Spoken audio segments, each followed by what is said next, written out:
બોલીએ મહાવીર સ્વામી ભગવાન કી જય. જો આમાં મારું ગમતું મનગમતું છે અરિયંત સહારા મેરા હે, પછી એક બીજું 5 નંબરનું સ્તવન છે. બે આપણે લઈશું, પછી આજના વિષય ઉપર આપણે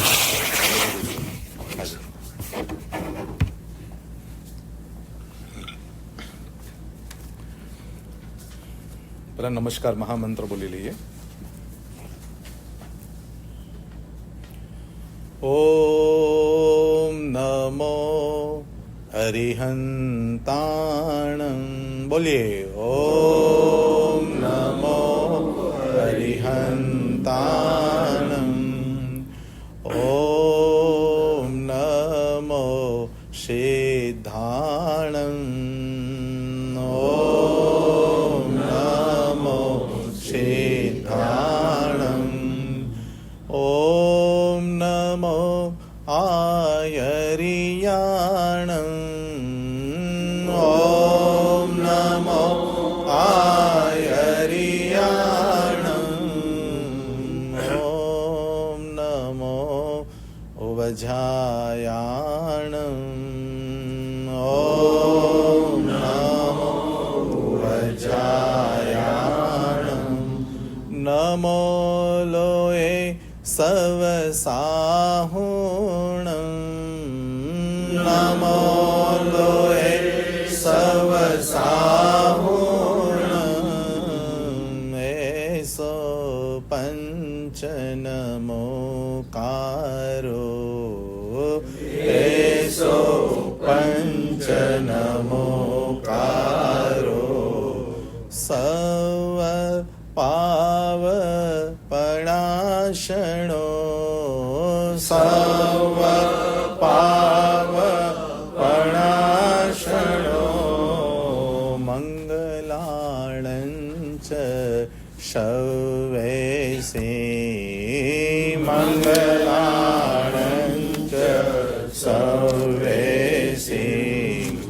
પઢમં હવૈ મંગલમ. પઢમં હવૈ મંગલમ. પઢમં હવૈ મંગલમ. પઢમં હવૈ મંગલમ. પઢમં હવૈ મંગલમ. પડમં હવૈ મંગલમ. બોલીએ પંચ પરમેશ્વરી ભગવાન કી જય. અરિહંત સહારા મેરા 1 નંબરનું છે સ્તવન. અરિહંત સહારા મેરા હૈ. અરિહંત સહારા મેરા હૈ. મેરા और सहारा कोई नहीं. मेरा और सहारा कोई नहीं. श्री सिद्ध सहारा मेरा है. श्री सिद्ध सहारा मेरा है. मेरा और सहारा कोई नहीं. बोलिए मेरा और सहारा कोई नहीं. आचार्य सहारा मेरा है. आचार्य सहारा मेरा है. मेरा और सहारा कोई नहीं. मेरा और सहारा कोई नहीं. उपाध्याय सहारा मेरा है. उपाध्याय सहारा मेरा है. मेरा और और सहारा कोई नहीं, मेरा और सहारा कोई नहीं, साधु संत सहारा मेरा है, साधु संत सहारा मेरा है, मेरा और सहारा कोई नहीं, मेरा और सहारा कोई नहीं, धर्म ध्यान सहारा मेरा है, धर्म ध्यान सहारा मेरा है, मेरा और सहारा कोई नहीं, मेरा और सहारा कोई नहीं, सद्गुरु सहारा मेरा है, सद्गुरु सहारा मेरा है, मेरा और सहारा कोई नहीं, मेरा और सहारा कोई नहीं, मेरा और सहारा कोई नहीं, मेरा और सहारा कोई नहीं। बोलिए पंच परमेष्टि भगवान की जय। કેવી લાગી સૌના? હા, અરિહંત સહારા. માણસ ડૂબતો હોય ને પછી કોઈક સહારો આપે તો કેવી મજા આવી જાય. હા, એટલે સંસારમાં ડૂબતા માણસ માટે અરિહંત, સિદ્ધ, આચાર્ય, ઉપાધ્યાય, સાધુ ભગવાન તો શું છે? આપણા બધા સહારા છે. તો હાથ જોડો, સરસ મજાના મંગલાચરણના 4 શ્લોકો તમને સંભળાવું. તમને બહુ જ અંદરથી એક પોઝિટિવ એનર્જી આવશે. તમને અંદરથી એક સારા વાઇબ્રેશનો તમારા ચિત્ત ઉપર આવશે. જે મહાપુરુષોએ શ્લોકની રચના કરી છે, ઓમકાર, બિંદુ, સંયુક્તમ, એ બધા. તો આંખ બંધ કરીને કૌશક મુદ્રામાં સાંભળશો તો પણ ચાલશે, હાથ જોડેલી નમસ્કાર મુદ્રામાં સાંભળશો તો પણ ચાલશે. એવા ખૂબ રૂડા ભાવથી સાંભળજો, જેની અંદરમાં આત્મિક પાવર, માનસિક પાવર આપણો વધી જાય. ઓમકાર બિંદુ સંયુક્તમ નિત્યમ ધ્યાયન્તિ યોગિના કામદં મોક્ષદં ચૈવ ઓમકારાય નમો નમઃ, ઓમકારાય નમો નમઃ. ઉપસર્ગાક્ષયં યાન્તિ છિદ્યન્તે વિઘ્નવલ્લય મન પ્રસન્નતામેતિ પૂજ્યમાણે જિનેશ્વરે, પૂજ્યમાણે જિનેશ્વરે. દર્શનમ દેવદેવસ્ય દર્શનમ પાપનાશનમ, દર્શનમ સ્વર્ગશોપાનાં, દર્શનમ મોક્ષસાધનમ. ધ્યાનમૂલં ગુરુર્મૂર્તિ, પૂજામૂલં ગુરોપદો, મંત્રમૂલં ગુરોર્વાક્યં, મોક્ષમૂલં ગુરુકૃપા, મોક્ષમૂલં ગુરુકૃપા.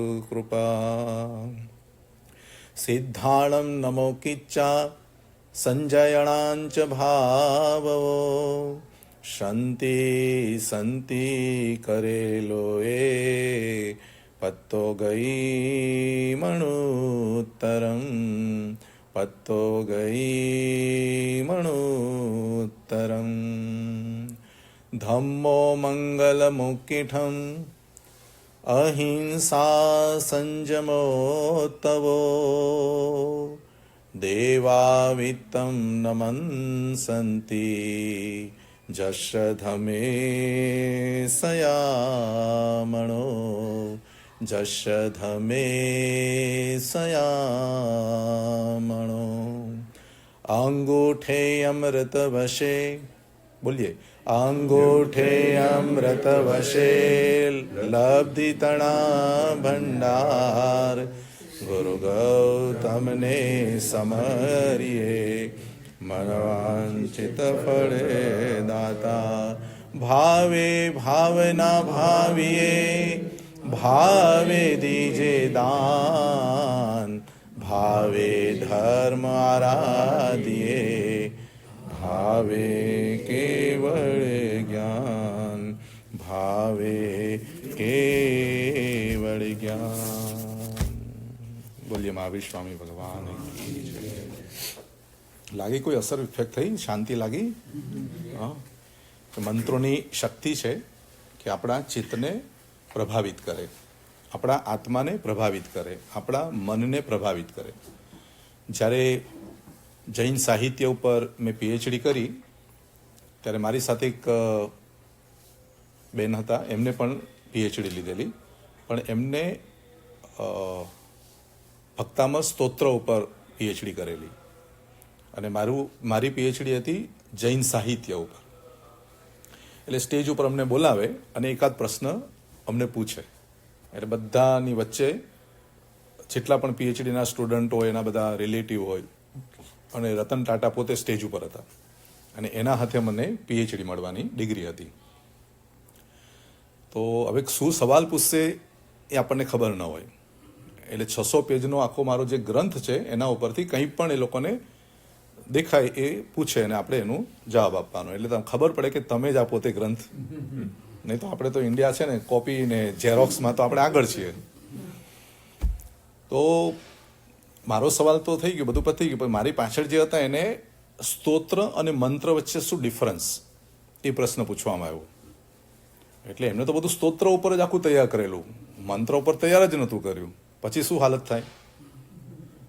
એટલે એ જ્યારે સ્ટેજ ઉપર જઈ રહ્યા હતા ત્યારે મેં કીધું સ્તોત્ર એટલે 2 જ લાઈન મેં એને કહી દીધું, આટલો ડિફરન્સ તો સમજાવી દેજે એમ.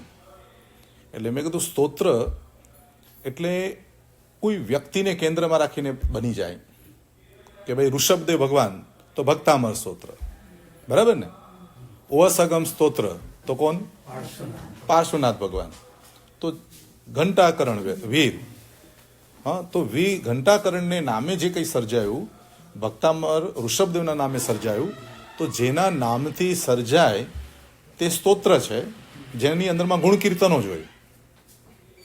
કારણ કે ભક્તામરની અંદરમાં કોના ગુણ કીર્તન છે? આદેશ્વર દાદાના. ઓસગરમમાં પાર્શ્વનાથ ભગવાનના છે, બરાબર છે. મહાવીર સ્વામીના ગુણ કીર્તન ક્યાં છે? બોલો. ઓસગરમ પાર્શ્વનાથ ભગવાન માટે, આ ભક્તામર આદિનાથ ભગવાન માટે, બરાબર. તો મહાવીર સ્વામી માટે કોઈ છે? હા, પુચ્છીસ્વરમ. એટલે સુગડાન સૂત્રનું એક અધ્યયન છે, એ અધ્યયનની અંદરમાં વીર સ્તુતિ કરીને શબ્દ આપ્યો છે. એટલે ભગવાન મહાવીરના જેટલા પણ ગુણો છે એ બધા જ ગુણોનું વર્ણન જેમાં મૂકવામાં આવ્યું છે એને પુચ્છીસ્વરમ. પુચ્છીસ્વરમ શબ્દ એટલા માટે પડ્યો કે જંબુ સ્વામી ગોચરી જઈ રહ્યા હતા અને બધા એમને પૂછી રહ્યા હતા કે તમારા મહાવીર કેવા હતા.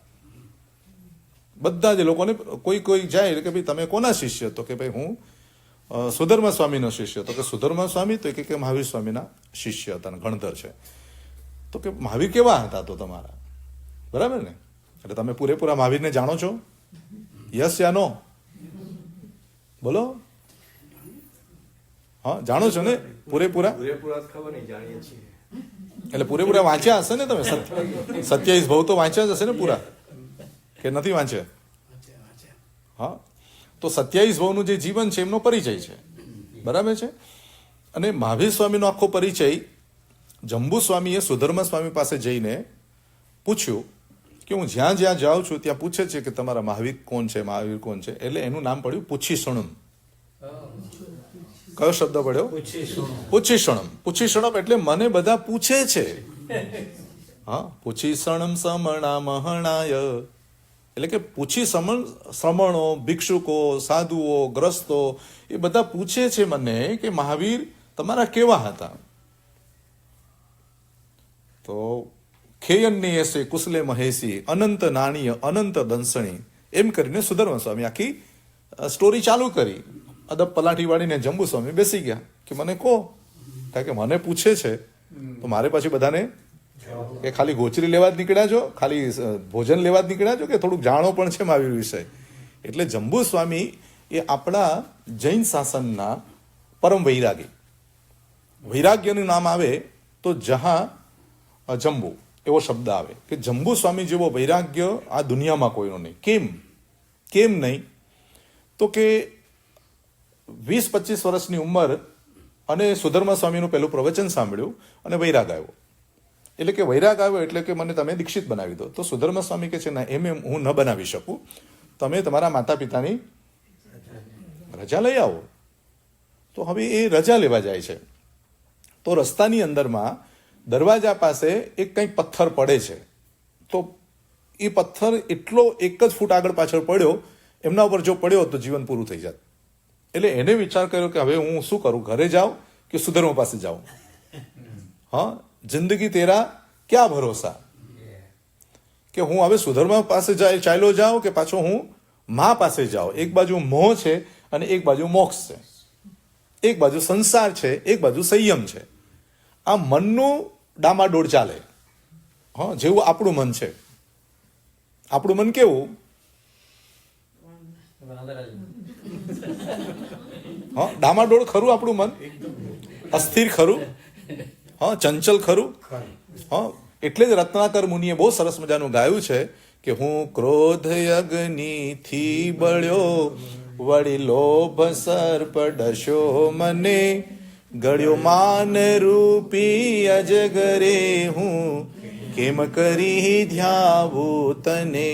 મન મારું માયા જાળમાં મોહન મહામુંજાય છે, ચડી 4 ચોરો હાથમાં, ચેતન ઘણો ચગદાય છે.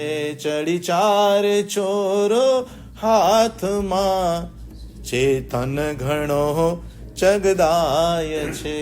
રત્નાકર મુનિ કહે છે કે ભગવાન ક્રોધ, માન, માયા, લોભના મોહમાં એવું મારું મન ફસાઈ ગયું છે કે એ બિચારો મારું ચેતન એટલે આત્મા, મારું ચૈતન્ય, મારો આત્મા આમાં ફસાઈ ગયો છે. મન મારું માયા જાળમાં, એટલે મારું મન એવું માયા જાળમાં ફસાઈ ગયું છે કે હું આ કરું કે આ કરું, હું આ કરું કે હું આ કરું. ના, પહેલા હું આ કરી લઈશ પછી હું આ કરીશ, અને એનો અંત આવે છે. હા, આપણી લાઈફનો વિચાર કરીએ કે ભાઈ અમેરિકા હું જાઉં એટલે મને કોઈક સારી નોકરી મળી જાય, એક નાનકડું ઘર મળી જાય, નાનકડો પરિવાર થઈ જાય, એટલે ભયો પછી. હા પારસભાઈ, એટલું તમને ભગવાને તમારી ઈચ્છા હતી, તમારી અંદરની ખેવના હતી, ઝંખના હતી, એ તમને મળી ગયું. મળી ગયા પછી મન શું કહે છે કે ભાઈ હવે બસ મળી ગયું, બહુ થઈ ગયું, કે હવે જ્યાં આગળ તમે પહોંચ્યા ત્યાંથી હવે મન એમ કે છે નહીં, હવે કે છે કે નહીં, બોલો તો ખરા. હા, એટલે આજે તમારી સામે મારે મનનું મૂલ્ય સમજાવવું છે. કાલે હું કર્મ સમજાવીશ અને પરમ દિવસે ધર્મ સમજાવીશ, પછી આપણે બધા મોક્ષમાં જશું. હા, એટલે 3 ટોપિક લઈને આવ્યો છું કે પહેલી પરિસ્થિતિ આપણી મનોદશા કેવી છે, બીજી પરિસ્થિતિ છે કર્મ આપણને કઈ પરિસ્થિતિમાં મૂકે છે, અને ત્રીજી પરિસ્થિતિ એ બધા વચ્ચે ધર્મ તમને કેવી રીતે ઉગાડી લે છે, ધર્મ તમને કેવી રીતે બચાવી લે છે. એટલે કીધું કે ભાઈ રાલે જવું છે તો 3 ટોપિક લઈને જવા છે. 3 દિવસના આપણા પર્યુષણ ચાલુ થી એમ સમજો ને કે 3 દિવસની અંદરમાં આખી જૈન દર્શનની ફિલોસોફી, જૈન દર્શનની આખી વાતો તમારી સામે મારે પ્રસ્તુત કરવી છે. અને ક્યાંથી શરૂ કરું તો કે મનથી શરૂ કરું, કારણ કે મન એ પૂજારી છે. હા, મન એ પૂજારી છે. મેં મારી એક પુસ્તકમાં લખ્યું છે કે મનને તમે પૂજારી બનાવી દો અને શરીરને તમે મંદિર બનાવી દો. દેહ મંદિર બની જાય, મન પૂજારી બની જાય અને આત્મા જો પ્રતિમાની જગ્યાએ પરમાત્મા બની જાય તો જગતની અંદર તમે જીતી ગયા. હા, તો તમે જગતમાં જીતી ગયા. મંદિરની અંદરમાં ગલત વિચાર કરાય નહીં. કરાય? હા, મંદિરની સજાવટ કેટલી સરસ હોય અને અંદર સામે ભગવાન બેઠા હોય અને મન પૂજારી બની જાય તો આ બાજુ તમારો દેહ છે એ મંદિર બન્યું, આ બાજુ મન પૂજારી બન્યું ને આ બાજુ પરમાત્મા આત્મા પરમાત્મા બન્યો. તો મન મંદિરમાંય પવિત્ર રહેશે અને મન આત્માની સાથે પણ પવિત્ર રહેશે. તો દેહ એક મંદિર બનાવીએ તો વિષય, વાસનાઓ, કષાયો, રાગ, દ્વેષ આ બધું જે શરીર ઉપર થાય છે બધું ખલાસ થઈ જશે અને એને કોણ દેખાશે? સતત હા, પરમાત્મા દેખાશે. તો મનોદશાની અંદરમાં જંબુ સ્વામીના અંદર એમ થાય છે કે હું સુધર્મ પાસે જાઉં કે પછી હું માતા પિતાની અનુજ્ઞા લેવા જાઉં. હવે અનુજ્ઞા લેવા જતા જો આયુષ્ય પૂરું થઈ જાય તો જીવન સમાપ્ત થઈ જાય. એટલે એમને વિચાર કર્યો કે ના, હું સુધર્મ સ્વામી પાસે જાઉં. એટલે એ સુધર્મ સ્વામી પાસે જાય છે અને ત્યાં જઈને હાથ જોડીને કહે છે કે જીવનનો કોઈ ભરોસો નથી, મને આ જીવન બ્રહ્મચર્ય આપી દો. એ પ્રતિજ્ઞા લઈને જાય છે અને આ બાજુ માતાએ એની તડાતોડ તૈયારી મહેનત કરી છે. 8 કન્યાઓ ના માંગા એને સ્વીકારી લીધા છે કે દીકરો આવે એટલે 8 કન્યા જોડે ને પરણાવી દો. શું કરવું હવે? મન મારું માયા જાળમાં, મોહન મહા મંજાય છે. હા, તો હવે એના મનની અંદરમાં એમ છે મને તો હવે પ્રતિજ્ઞા લઈ લીધી છે, હમણાં મારી માં અનુજ્ઞા આપી દેશે અને હું સુધર્મ સ્વામી પાસે ચાલ્યો જઈશ. જીવનની અંદરમાં જૈન દર્શન એમ કે છે કે 84 લાખ જીવાયોનીમાં જેટલા પણ જીવો છે અનંત જીવો છે. પૃથ્વીકાય, પાણી, અગ્નિ, વાયુ, વનસ્પતિ, એકેન્દ્રિય, બેઇન્દ્રિય, તેઇન્દ્રિય, ચૌરેન્દ્રિય અને પંચેન્દ્રિય આ બધા જીવો ગણીએ તો 84 લાખ જીવા યોની થાય. અને એની અંદરમાં રહેલા જીવો કેટલા? તો કે અનંત જીવો. અને અનંત જીવોની અંદરમાં સૌથી ટોપ પુણ્યશાળી આત્મા, પરમ શુદ્ધ આત્માને પામી શકે એવો સુંદર યોગ જો હોય કે નસીબદાર કોઈ વ્યક્તિ હોય તો કે છે સંઘની પંચેન્દ્રિય મનુષ્ય આ દુનિયામાં સૌથી શ્રેષ્ઠ પુણ્યશાળી આત્મા છે. ટોપ. આપણે પુણ્યને કોની સાથે સરખાવ્યું છે કે સંપત્તિ મળે તો પુણ્ય, સન્માન મળે તો પુણ્ય, સૌંદર્ય મળે તો પુણ્ય, સફળતા મળે તો પુણ્ય. બરાબર ને? આપણે પુણ્યની વ્યાખ્યા શું કરી? હા, તો જૈન દર્શને શું વ્યાખ્યા કરી કે જેને મનનો યોગ પ્રાપ્ત થાય તે પુણ્યશાળી, અને આપણે કે ધનનો યોગ થાય તે પુણ્યશાળી. ફરક છે કે નહીં? હા, તો ધનના યોગને પુણ્ય સાથે નહીં સરખાવો, પણ મનના યોગને પુણ્ય સાથે સરખાવો. ભગવાને કીધું કે હું દેવલોકના દેવો આટલા સમૃદ્ધ હોવા છતાં હું એના વખાણ કરતો નથી, અને મનુષ્ય બધી જાતે દુઃખી હોય છતાંય કહે છે કે દુલ્લાહ એ ખલવું મનુષ્ય ભવે. મનુષ્ય ભવના એને વખાણ કર્યા પણ દેવલોકના દેવોના વખાણ ન કર્યા. કર્યા? આપણા કરતા તો સુખી કે નહીં? દેવલોકના દેવો આપણા કરતા તો સુખી. હા, નખમાંય રોગ નહીં, જન્મથી યુવાન, મૃત્યુ સુધી યુવાન. હા, બીમારી નખમાં પણ આવે નહીં. આવી સ્થિતિ દેવલોકના દેવોની છે. અને છતાંય ભગવાન કહે છે મેં દેવોના વખાણ ન કર્યા. કોના વખાણ કર્યા? કેમ કેમ વખાણ કર્યા? મનુષ્ય ગતિમાંથી મોક્ષ થાય. હા, તમારી પાસે મન છે, દેવો પાસે પણ મન છે, તિર્યંચ પાસે પણ મન છે, અને નરકના જીવો પાસે પણ મન છે. કારણ કે સંઘની પંચેન્દ્રિય ચારે ગતિમાં છે, અને ચારે ગતિની અંદરમાં સંઘની પંચેન્દ્રિય એટલે મન છે. પણ નારકીના જીવોનું મન કેવું છે? તો પીડામાં છે. ભયંકર પીડા વચ્ચે એને પસાર કરવાનો છે સમય. કેટલા વર્ષ? તો કે મિનિમમ 10,000 વર્ષ, અને ઉત્કૃષ્ટ 33 સાગરોપમ સુધી એને નરક સિવાય બીજી કોઈ વાત જ નથી. કાપો, મારો, છેદો, ભેદો એના સિવાયની કોઈ દુનિયા જ નથી એની. એટલે કે જે નરકનો યોગ, મનોયોગ વેદનામાં જાય છે. ક્યાં જાય છે? ભયંકર પીડામાં. દેવલોકનો જે જીવ છે એને પણ મન છે, પણ એનો મનોયોગ શેમાં જાય છે?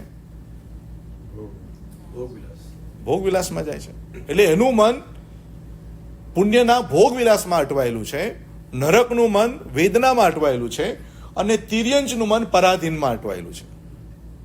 તિર્યંચ પશુ પ્રાણીઓ જે છે એ પરાધીનતાની અવસ્થામાં છે. મન મળ્યું છે પણ ક્યાં છે? પરાધીન અવસ્થામાં છે. હવે એનાથી ચોથા નંબરમાં આપણે છીએ. આપણી પાસે પણ મન છે કે નહીં? તમારે લોકો પાસે બધા પાસે મન ખરું કે નથી? હા, ધન ઓછું વધતું બધાને મળ્યું હોય પણ મન તો બધાને પૂરું મળ્યું છે. બોલો, હકીકત છે આ? ધનમાં એવું હોય કે ભાઈ એક આગળ જાય, એક પાછળ જાય, એક ઓછું મળે, એક વધારે મળે, કોઈની હોશિયારી વધારે હોય તો વધારે મળી ગયું હોય, કોઈ ન મળે, એવું બધું મળી શકે. પણ મન તો બધાને જન્મથી સરખું મળ્યું છે. બોલો, છે કે નહીં? મન છે કે નહીં? હા, તમારા કયામાં છે કે નહીં? એ જવાબ આપો મને. હા,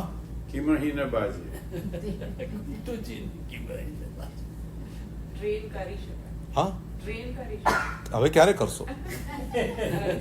હા, ડોગીને ટ્રેન કરે તો કેટલું સરસ ટ્રેન થઈ જતું હોય છે. તો મન મળ્યું છે તમને, બહુ જ પુણ્યશાળી આત્મા છે કે જેને સંઘની પંચેન્દ્રિય મન મળે છે. એના માટે ટોપનું પુણ્ય જોઈએ, ટોપનો પુરુષાર્થ જોઈએ. કારણ કે અનંત જીવોમાંથી તમને અહીંયા નીકળવાના છે, અનંત જીવોમાંથી તમને અહીંયા સુધી પહોંચાડવાના છે. 20 વર્ષની કોઈને જેલ થઈ હોય અને 20 વર્ષ પછી એને જ્યારે બહાર નીકળવાનું હોય અને જેલની બહાર એક પગ મૂકે, કેવો અહેસાસ થાય? બોલો, કેવો અહેસાસ થાય? તો જેલની અંદરમાં 20 વર્ષ કાઢ્યા પછી બહાર પગ મૂકતા એને જે અહેસાસ થાય છે એના કરતા વધુ અહેસાસ સારો અનંત જીવોમાંથી મનુષ્યનો ભવમાં આવે છે ત્યારે થાય છે. હા, કારણ કે એને એવું મન મળ્યું છે કે જે નરકમાં પણ જઈ શકે, એને એવું મન મળ્યું છે પુણ્ય કરીને સ્વર્ગમાં પણ જઈ શકે, એને એવું પણ મન મળ્યું છે કે સંજ્ઞાઓ વાસનામાં ફસાઈને તિર્યંચમાં પણ જઈ શકે, એવું મન મળ્યું છે કે મનુષ્યમાંથી મૃત્યુ પામીને પાછો મનુષ્ય પણ થઈ શકે, એવું મન મળ્યું છે કે મનુષ્ય ભવની અંદરમાં આવીને બધા કર્મ ખપાવીને મોક્ષમાં પણ જઈ શકે. તમારા માટે 5 દરવાજા ખુલ્લા. નરકનો જે જીવ છે એ મરીને નરકમાં ન જાય, નરકનો જીવ છે મરીને તિર્યંચમાં જાય, નરકનો જીવ છે મરીને મનુષ્યમાં જાય, નરકનો જીવ છે મરીને દેવલોકમાં ન જાય, અને મોક્ષમાં તો જાય જ નહીં. એટલે એ નરકનો જે જીવ છે એને 2 જગ્યા મળી, તિર્યંચની અને મનુષ્યની મળી. દેવલોકનો જીવ પણ સેમ કેટેગરીમાં છે. પશુ યોનિની અંદરમાં એ નરક પણ લઈ શકે, તિર્યંચમાંથી તિર્યંચ પણ લઈ શકે, મનુષ્ય પણ બની શકે અને નરકમાં પણ જઈ શકે, પણ એક ગતિ એના માટે બંધ છે, મોક્ષમાં ન જઈ શકે. તમારા માટે ખુલ્લું છે ને? બરાબર. એટલે એટલી તો તમને ખબર પડી ગઈ કે આપણે બેસ્ટ જગ્યા ઉપર છીએ. પડી કે નહીં? અને બેસ્ટ જગ્યામાં પણ તમને મનોયોગ જબરજસ્ત મળ્યો છે. તમે ધારે તે કરી શકો, તમારે જે બનવા ચાહતા હોય તમે બની શકો. હવે જે મન મળ્યું છે એ મનનો ઉપયોગ હું કેવો કરું છું, મનનો ઉપયોગ હું કેવો કરું છું એ બહુ મહત્વનું. કારણ કે શરીર તો એવું છે કે સમય પ્રમાણે ગરડું થાય, અશક્ત બની જાય, બીમાર બની જાય, બધું થાય. મનને ક્યારે ઘડપણ આવે નહીં, મન ક્યારે બીમાર પડે નહીં. હા, મન નાનું મોટું હોય નહીં, મન તો મન છે. બરાબર છે? તો હાઈએસ્ટ આજે જગતની અંદરમાં શરીરના બીમાર કરતા મનના બીમાર માણસો ઘણા છે. આપણાથી ન થાય. શું પહેલા બોલે? આપણે ન કરીશ. અને ઘણા લોકોને અરવિંદભાઈ કરવું ન હોય તો શું કે ખબર છે? કાળ કેટલો ખરાબ ચાલે છે, સીધા કાળ ઉપર જમ્પ મારે કે આ તો 5મો આરો છે ને અત્યારે કાળ બહુ ખરાબ છે ને આમ તેમ કરીને મનની અંદરમાં એ ગળમથલ કરી નાખે. અને પછી એનાથી બીજું બાનું શું એની પાસે હોય ખબર છે? આપણા કર્મો એટલા ખરાબ છે, આપણે અત્યારે અંતરાયો ચાલે છે, આપણે કાંઈ નહીં કરી શકીએ. એટલે મન આ 2 ડાળી ઉપર બેસી જાય, કાં તો કાળના ઉપર નાખી દે અને કાં તો કર્મ ઉપર નાખી દે. હા, બાકી સંસારની મોજ મજામાં એને કાળ પણ ન નડે અને કર્મ પણ ન નડે. નડે ક્યાં? હા, ધર્મ કરવો હોય, સાધના કરવી હોય, સ્વાધ્યાય કરવો હોય, તપ કરવું હોય, સેવા કરવી હોય તો શું નડે? કાળ અને કર્મ બધું જ નડે. નડે કે નહીં? તો જે ભગવાન કહે છે કે મનુષ્ય ભવમાં મનુષ્ય શબ્દ જ તમારા મન ઉપરથી પડ્યો કે ઈશની પ્રાપ્તિ, ઈષ્ટની પ્રાપ્તિ કરી શકે ઇતિ મનુષ્ય. મન અને ઈશ બે શબ્દ ભેગા કરો એટલે મનને ઈષ્ટ તરફની યાત્રા કરવાનો યોગ એટલે મનુષ્ય. શબ્દ કેવો આવ્યો તમારો કે તમે મનુષ્યમાં છો. મનુષ્ય એટલે ઈષ્ટની યાત્રા કરી શકો, ઈષ્ટની અંદરમાં સફળ તમે બની શકો.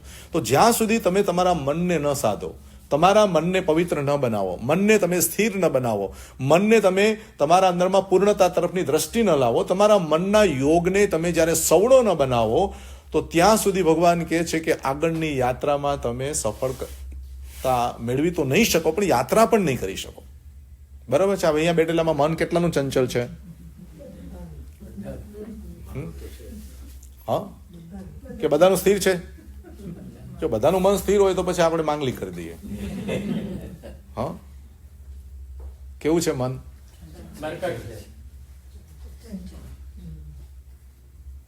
સાચે મન ચંચલ છે. આપણે આરતી ચાલતી હોય ને, આરતીમાં એક ભાઈ આમ ખિસ્સામાં હાથ નાખ્યો, $100 નોટ નીકળી, નખાય? હા, મન કે આરતીમાં $100 ન નખાય, પાછું મૂકી દે. પછી હવે કેટલી કાઢું? હા, 5ની. જો આપણું મન જુઓ, હા, ચકાસો. હા, પછી છેલ્લે $1 મૂકીએ આપણે. અને પાછળવાળા એક બેન હતા, તો હવે આરતી સુધી હાથ એનો પહોંચતો નહીં કે જે હોય તે, તો પેલા કાકાને આપી કે ભાઈ આ મારી નોટ તમે રાખો, એમ કરીને એને આપી પાછળથી. પેલા ભાઈ જોયું કરે બેન તો કેટલા ઉદાર છે યાર, હું તો વિચારતો હતો ના તો સાચે ને મૂકીને મૂકી દીધી. અને પછી બહાર આરતી પૂરી થયા પછી મળ્યા તો પેલા ભાઈએ એને કીધું બેન ખરેખર તમારી અનુમોદના, ખરેખર. એટલે બેન કે કેમ, શેની અનુમોદના કરો? તો કે $100 તમે મૂક્યા, મેં તો મારી જિંદગીમાં નથી મૂકતો, વિચારતો. તો કે જુઓ કાકા, તમારી ગેરસમજ થાય છે, આ તો તમે કંઈ કામ કરતા હતા એમાં તમારી પડી ગઈ હતી, મેં તમને આપી તો તમે મારી સમજીને અંદર મૂકી દીધી. કાકા કે એ મારી નોટ હતી? હા, હવે શું થાય હાલત? હા, પાછી લેવાય નહીં. સાંભળો. હા, એટલે મારે તમને એમ કેવું છે કે મન જે છે ને સંકલ્પ વિકલ્પથી ઘેરાયેલું છે. અને એના માટે 10 વૈકલ્પિક સૂત્રમાં બહુ મજાનું એક પદ મૂક્યું છે કે આપણું મન કેવું છે કે સંકલ્પસ વસંગો, સંકલ્પ અને વિકલ્પોથી વશ થયેલું આપણું મન છે. આમ કરું કાં તો આમ કરું, આવું કરીશ પછી હું આવું કરીશ, આમ થશે પછી આમ થશે, આવું થશે તો કેવું રહેશે, આમ થશે તો કેવું રહેશે. આવા અનેક વિચારો સાથે આપણી મનની યાત્રાઓ આપણે કરી રહ્યા છે. એટલે ભગવાન મહાવીર કહે છે કે જ્યાં સુધી તમે મનને ઓળખશો નહીં, મનની શક્તિને ઓળખશો નહીં, મનની વિચારણાને તમે બદલશો નહીં, મનની અંદરની રહેલી એક એક રહસ્યની વાતને તમે નહીં સમજો, તો મનોયોગનો ઉપયોગ તમે નહીં કરી શકો. તનની અંદરમાં તપ કરવું હશે તો નહીં થઈ શકે, કે એને જોઈશે બળ. બરાબર છે? વાંચાને પણ મૌન રાખવું હોય તો બહુ બધી તકલીફ, પણ તમે મનને જ જો તૈયાર કરી લો તો તમારું શરીર બરાબર ચાલશે, તમારી વાંચાઈ બરાબર ચાલશે, અને તમારો આત્મા બરાબર ચાલશે. અને આપણા મનને પ્રદૂષણ જોઈએ તો ધર્મ ધ્યાન થાય. બરાબર છે? હા, આપણા મનને પ્રસંગ જોઈએ તો ઉમંગમાં આવે, નહીં તો ના આવે. આપણા મનને વાતાવરણ આપવું પડે તો એને મજા આવે, નહીં તો ના આવે. તો જૈન દર્શન કહે છે કે બહારના નિમિત્તથી તમે જે ધર્મ કરો છો એ પતંગિયાના રંગ જેવો છે કે સિઝન આવી અને ચાલી ગઈ. બરાબર ને? આ તો મને સારું થયું કે ઓફ સિઝનમાં મને હતું મન કે ના જવું છે, 4 જણા આવે તો 4 જણા, 5 જણા આવે તો 5 જણા, પણ મહાવીરની વાત મારે પહોંચાડવી છે. તો હવે તમારા મનને વીક નહીં પડવા દો. તમારા મનની અંદરમાં તમે નક્કી કરો કે મારાથી કેટલો ધર્મ થઈ શકે એમ છે. તો એનું તમે લિસ્ટ બનાવો. નૌકાશી થઈ શકે કે ન થઈ શકે? હા કે ના? બરાબર? નૌકાશી થઈ શકે તો લખો કે આ નૌકાશી થાય. માંસ ખમણ થાય તો કે ના ભાઈ હમણાં રવા દો, નહીં થાય. બરાબર? $2-5 દાન થાય કે નહીં થાય? તો કે હા થાય. લાખો $, તો કે હમણાં આપણી પાસે એવો યોગ નથી. બરાબર? તો તમારાથી જે શક્ય છે કે રોજ હું 2 પાના, 5 પાના, 3 પાના મારે વાંચી શકું, તો કે હા એટલો સ્વાધ્યાય હું કરી શકું. ભલે આખો ગ્રંથ નથી વાંચી શકતો, તો જેટલું તમારાથી થાય છે આખા દિવસની અંદરમાં 1 કલાકનું મૌન લઈ શકો, આખા દિવસની અંદરમાં 1 કલાકનો ચોવ્યા કરી શકો, આખા દિવસની અંદરમાં 1 કલાકની અંદરમાંથી 10 મિનિટનું મેડિટેશન કરી શકો, 48 મિનિટનું સામાયિક કરી શકો, હું આ કરી શકું, હું તે કરી શકું. તો જે તમે કરી શકો છો એનું લિસ્ટ બનાવો, અને તમે જે નથી કરી શકતા એનું પણ લિસ્ટ બનાવો કે મારે માંસ ખમણ કરવું છે પણ નથી થયું, આપણે આટલું કરવું છે પણ આ નથી થયું. તો નથી થયું એનું પણ લિસ્ટ બનાવો. તો ભગવાનની પાસે જઈને કહો કે આટલું થાય છે હું કરું છું, અને આટલું જે નથી થતું ને તારી પાસે હું પ્રાર્થના મૂકું છું, મનોરથ મૂકું છું કે હે ભગવાન આ મારી ઈચ્છા તો પૂરી કરજે. બોલો થઈ શકે કે નહીં? બનાવ્યું છે લિસ્ટ તમે ક્યારે? લિસ્ટ તો બનાવી છે પણ આ વસ્તુનું નહીં. હા, પેલું લિસ્ટ તો બનાવે ને. તમે જો તમે જાઓ મોલમાં તો ઘરવાળી તરત મેસેજ છોડે, આ લેતા આવજો, આ લેતા આવજો, આ લિસ્ટ મોકલે છે ને કે નથી મોકલતા? હા, હા. તો લાઈફની અંદરમાં જૈન દર્શન કહે છે પાપનું જેમ લિસ્ટ બનાવો છો એમ પુણ્યનું પણ એક લિસ્ટ બનાવો, ધર્મનું પણ એક લિસ્ટ બનાવો કે પુણ્યના ક્ષેત્રે હું કઈ કઈ વસ્તુ કરી શકું એમ છું. હા, આટલું હું કરી શકું છું, કોઈને આ રીતે હેલ્પ કરી શકું છું, હું આ કરી શકું છું, આ. તો તમારા મનને એ પુણ્યના કાર્યની અંદરમાં લગાવો. બીજા નંબરમાં તમારા મનને ધર્મના કાર્યમાં લગાડો કે ધર્મના ક્ષેત્રે હું કયું કયું કરી શકું છું. તો પાપના ક્ષેત્રના લિસ્ટની સામે પુણ્યના ને ધર્મના લિસ્ટો પણ તમારે બનાવવા તો જોઈએ ને. નહીં તો હમણાં જીવન સમાપ્ત થઈ જશે, ખબર નહીં પડે. આપણે પહેલા કેટલા ચાલ્યા ગયા કે ન ગયા? હા, તો આયુષ્યના ભરોસે બેસાય. હા, પહેલાના જમાનામાં હતું એવું કે ભાઈ માંદા પડ્યા ને જવું થતા 10 વર્ષ કાઢી નાખે. હા, કારણ કે પેલું પાડા ઉપર બેસીને આવતો હતો યમરાજ, ધીરે ધીરે ધીરે ધીરે આવે. ત્યાં તો અહીંયા ગંગામાં બિચારા જવું કરતા કે હમણાં જતા હતા પાછા હજી, અચ્છા ના હજી 1 વર્ષ કાઢ્યું, હજી 2. પેલું આવતા એને બિચારાને 5-7 વર્ષ લાગી જાય. યમરાજ આવે 5-7 વર્ષે આવે, ત્યાં સુધી તો એ 10 વર્ષ કાઢી નાખે. હા, એટલે ગંગા માને જતા 10 વર્ષ. અત્યારે તો હવે કે કેવા સમાચાર સાંભળો, એટલે હમણાં તો ચા પીધી, ઘરે જઈને આવું થઈ ગયું, એટલે હમણાં તો આમ કર્યું, અચાનક સાઈન કરતા હિંચકા પર બેઠા ચા પીતા સાંભળો છો કે નથી સાંભળતા? હા, એટલે યમરાજે પણ પરિવર્તન કર્યું છે, કારણ કે વિજ્ઞાને આટલી બધી ટેકનોલોજી શોધી એટલે એને પણ વૈજ્ઞાનિકે પણ એક એને રિમોટ કંટ્રોલ આપી દીધું કે આ 26 અક્ષર છે ABCD, તારે જેને પણ લઈ જવાના હોય, કાંતિભાઈને લઈ જવાનું તો કે દબાવી દેવાનું, એટલે ઉપર કે જેવો દબાય એટલે કાંતિભાઈ બેઠા ફટ કરતા પતી જાય. હા, સમજાય છે મારી વાત? એટલે એને હવે આવવાની જરૂર નથી, એને સાધન બદલી નાખ્યું. જેમ આપણે ગાડા ઉપર જતા હતા કે નહીં પહેલાના જમાનામાં, આપણા બાપ દાદાના લોકો શેના પર જતા હતા? ગાડા ઉપર જતા હતા પારસભાઈ, બરાબર ને? તો ગાડા ઉપર જતા એટલે ગાડા ઉપર જતા ઘરે પહોંચતા કેટલી વાર લાગે, અને હવે ક્યાં એ ગાડા દેખાતા નથી. તો યમરાજ પણ પરિવર્તન કરે કે ન કરે? તો પહેલાના જમાનામાં 100 વર્ષ 150 વર્ષના લાંબા દીર્ઘ આયુષ્ય હતા. અત્યારે આયુષ્યનો કોઈ ભરોસો નથી. છે ભરોસો? તો તમારા મનને તમે કહો કે મારી પાસે હવે 80 વર્ષ થયા કે 60 વર્ષ થયા કે 70 વર્ષ થયા કે 50 વર્ષ થયા કે 40 વર્ષ થયા, હવે મારી પાસે આટલા બચ્યા છે, ગયા એ જવા દો, પણ મારી પાસે આટલા બચ્યા છે. તો મારા મનને હું સમજાવું કે ભાઈ શરીરની શક્તિ ઘટતી જાય છે, આયુષ્યની શક્તિ ઘટતી જાય છે, તારો સમય ઘટતો જાય છે, તારી દુનિયાના જે પણ પદાર્થો પુણ્યના કારણે મળ્યા છે એ તારા બધા એક ધીરે ધીરે ધીરે ઘટતા જાય છે. આ બધું ઘટતું જાય છે. તો હવે તારે આરાધના તરફનું લક્ષ્ય વધારવું પડશે, નહીં તો હમણાં પાછું પલકારામાં જીવન સમાપ્ત થઈ જશે, ખબર જ નહીં પડે. અને પછી તમે કાંઈ નહીં કરી શકો, પછી તમારા હાથમાં બાજી ખલાસ થઈ ગઈ. એટલે જૈન દર્શનમાં એમ કે છે કે જેને મન મળ્યું છે એ મહાભાગ્યશાળી. મન મળ્યું છે બહુ મોટું ભાગ્યશાળી. એટલે તમને કદાચ જગતની અંદરમાં ઓછું મળ્યું હોય કે કદાચ તમે સફળતા ન મળી હોય કે કાંઈ પણ એવું બધું થાય ને, તો તમારા મનને કહી દેવાનું કે આ ક્ષેત્રે મને કાંઈ નથી મળ્યું, એનો અફસોસ નથી, પણ મને તીર્થંકર ભગવાન કહે છે જે તમને મન મળ્યું છે એ એટલું બધું પુણ્ય કરીને આવ્યા છો, એટલું બધું પુણ્ય કરીને આવ્યા છો, માટે તમને સંઘની મન મળ્યું છે. અને એથી પણ વધારે કંઈક સારું પુણ્ય કર્યું હશે તો એ મનને આત્મચિંતન કરી શકાય, આત્માનો સ્વાધ્યાય કરી શકાય, આત્માનું ધ્યાન કરી શકાય, એવો સરસ મજાનો યોગ, આધ્યાત્મિક યોગ, એની અંદરમાં પણ જૈન શાસન મળ્યું છે. બોલો, મળ્યું છે કે નહીં? જૈન ધર્મ મળ્યો છે ને જૈન ધર્મમાં તત્વની વાતો છે, આત્માની વાતો છે, કર્મની વાતો છે, ધર્મના સ્વભાવની વાતો છે. આવા એટલા બધા વિષયો તમે જાણી શકો, સાંભળી શકો એવો તમને યોગ મળ્યો છે.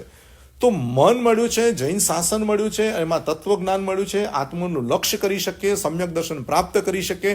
આવું સઘળું મળ્યા પછી જો હવે તમે આળસમાં બેસી રહ્યા તો શું થયું? હાથમાંથી અને પછી તમે એમ કહો કે હવે હું આમ 80 વર્ષે કે હું હવે ધ્યાન કરવા બેસું તો ચોખ્ખા જવાના છે. હા, સાંભળશો તો સંભળાશે, સમજશો તો સંભળાશે, સમજાશે પણ ખરું, પણ પછી આચરણમાં મૂકવું હશે ને તો તમારું શરીર કામ નહીં કર્યું હોય, તમારું શરીર કામ ન કરે. અને શરીર કામ ન કરે એટલે મન પહેલું એની જોડે આવી બેસી જાય, હું માંદો છું.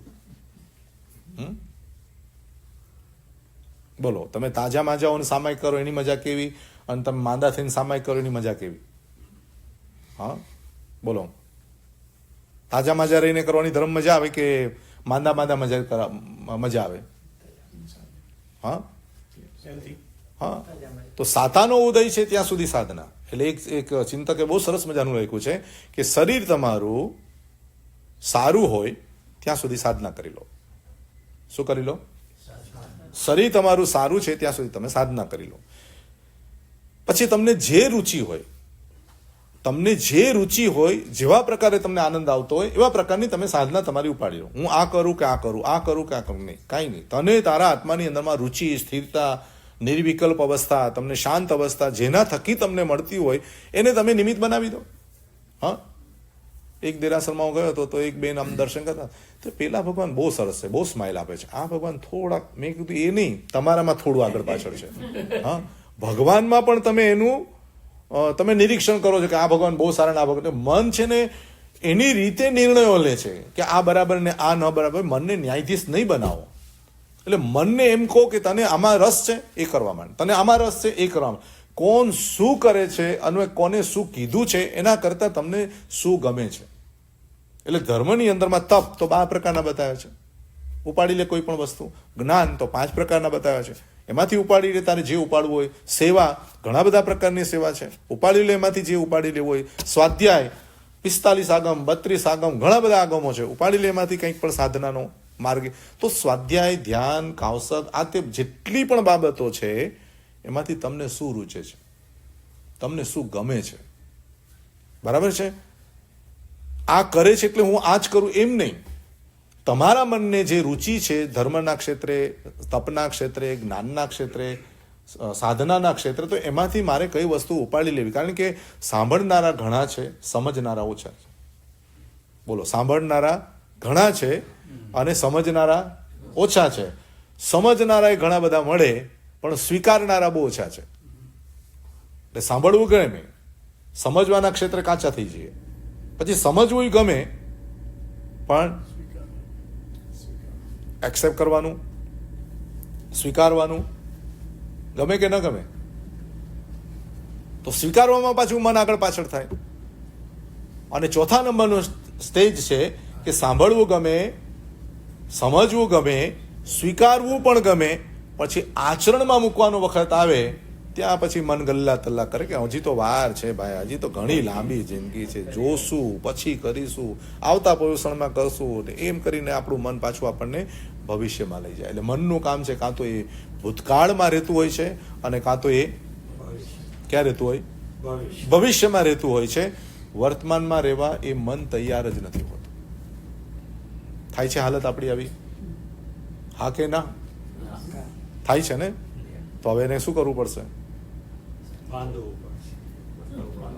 દોરડું આપું? હા, હાથી હોય એને શું હોય? એને હાથીને વશ કરવો હોય તો શું કરવું પડે? એને અંકુશ રાખવો પડે તો જ હાથી વશ થાય, રાઈટ? ઘોડાને શું હોય? લગામ હોય તો જ એ વશ થાય, ને તો ન થાય, બરાબર ને? તો હાથીને અંકુશ જોઈએ, ઘોડાને લગામ જોઈએ, અને ગાડી હોય તો જોઈએ કે ન જોઈએ? એને બ્રેક જોઈએ, બરાબર છે? તો મન ઉપર શું હોવું જોઈએ? તો નિયંત્રણ. હા, મન ઉપરનું તમારું નિયંત્રણ હોવું જોઈએ કે ગમે તેવું વાતાવરણ હોય પણ મનને મારે આ રીતે રાખવું છે, મારે મનને વ્યવસ્થિત રાખવું છે. કારણ કે મને આખા જગતમાં જે જીવોને ન મળે એવું મૂલ્યવંત જો કોઈ મને મળ્યું હોય તો મારું મન છે કે નહીં? અને એટલે જ પ્રવીણભાઈ દેસાઈ બહુ સરસ મજાની ગીતની રચના કરી છે કે મન ઝંખે છે કે આ બધા બંધનોમાં રહો, પણ આત્મા ઝંખે છે આ બધામાંથી છુટકારો મેળવો. હા, તમે જોજો, કંઈ પણ તમારું કંઈ પણ કરતા હશો, પણ ધર્મ સમજેલા હશો તો તમારો અંદરથી આત્મા તો બોલતો જ હશે. તમારું મન ક્રોધ કરતું હશે, પણ આત્મા અંદરથી કહેશે જવા દે યાર, ક્યાં બધું. હા, બહુ બધું બોલી દીધા પછી પણ અંદર તમારો આત્મા અંદર એમ કહેશે અરે યાર ક્યાં બોલ્યો, આ નહોતું બોલવા જોઈએ. હા, કાંઈક ગલત કરી લીધા પછી પણ અંદરથી આત્માનો પુકાર અને જવાબ સત્યનો તો એ જ આવશે કે આ ન કર્યો તો સારું, આમ ન, એટલે અંદરથી જાય એનો ભલે આપણે અવાજ સાંભળીએ નહીં, ઉપેક્ષા કરી નાખીએ ભાઈ હવે બધું આવવું જોઈએ, પણ અંદરથી તો બોલે કે ન બોલે. આત્માનો રણકાર હંમેશા સત્ય, કારણ કે એટલે જ શાસ્ત્ર કહે છે કે સત્યમ ખલુસો ભગવમ, સત્ય એ જ ભગવાન છે. અને એ સત્યનો રણકાર તમારા મનની અંદરમાં હોય જ છે, બહાર આવે જ છે. એટલે પ્રવીણભાઈ દેસાઈએ બહુ સરસ મજાના ગીતની રચના કરી. બંધન બંધન આવડે છે? ઝંખે મારું મન પણ આત્મ ઝંખે છુટકારો, બોલીએ બંધન બંધન ઝંખે મારું મન પણ આત્મ ઝંખે છુટકારો. મને દહેશત છે આ ઝઘડામાં, મને દહેશત છે આ ઝઘડામાં, થઈ જાય પૂરો ના જન્મારો. બંધન બંધન ઝંખે મારું મન પણ આત્મ ઝંખે છૂટે. અંદરથી બોલવું પડે. આમ આપણે ક્યાંક ફસાઈ ગયા હોય તો કેવા કે ભાઈ બચાવો બચાવો, કેટલી જોરથી બૂમ પાડતા હોય છે. આત્માને છુટકારો કરાવો છે કે નથી કરાવો? હા, એટલે પ્રવીણભાઈ દેસાઈ કહે છે બંધન બંધન, બોલીએ ઝંખે મારું મન પણ આત્મ ઝંખે છુટકારો.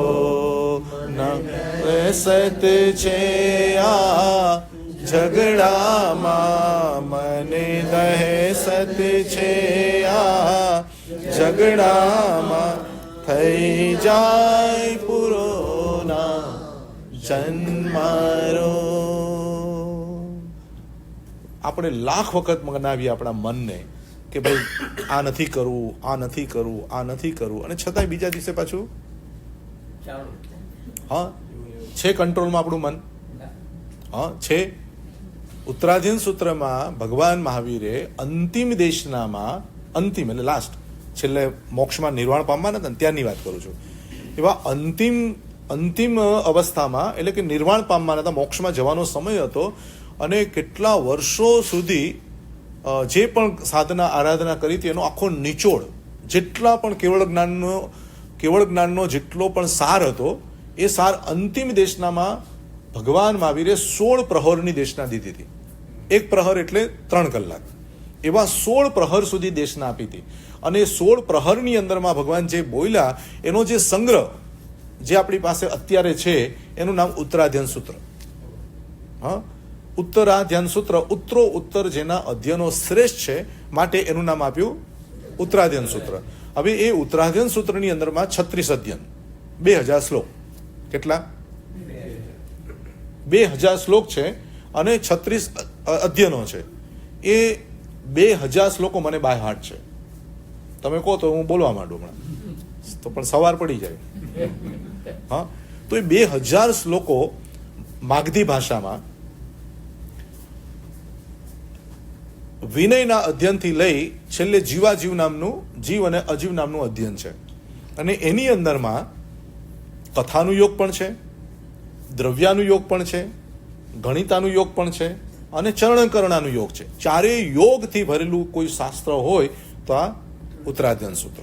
અને એ ઉત્તરાધ્યાન સૂત્ર એટલે આખા જેટલા પણ ભગવાન મહાવીરની દેશના છે એ બધી દેશનાનો સાર. જ્યારે પિતા જતા હોય પરલોક, તો પરલોકની અંદરમાં જતા પિતા દીકરાને બધું જ કહી જાય, પણ અગત્યનું હોય કે બેટા જો આ છે, આ છે, આ છે, આ છે, આ છે, જરાક સંભાળજે. બરાબર ને? કંઈ નાની મોટી વાતો ન કરે, પણ એકદમ રહસ્યવાળી વાતો હોય એ છેલ્લી ક્ષણોમાં કહીને જાય.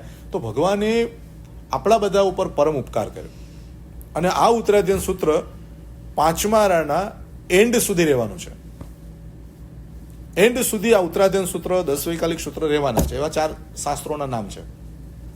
તો હવે એ ઉત્તરાધ્યન સૂત્રની અંદર 23મું અધ્યયન છે. અને 23મા અધ્યયનનું નામ છે કેસી અને ગૌતમ.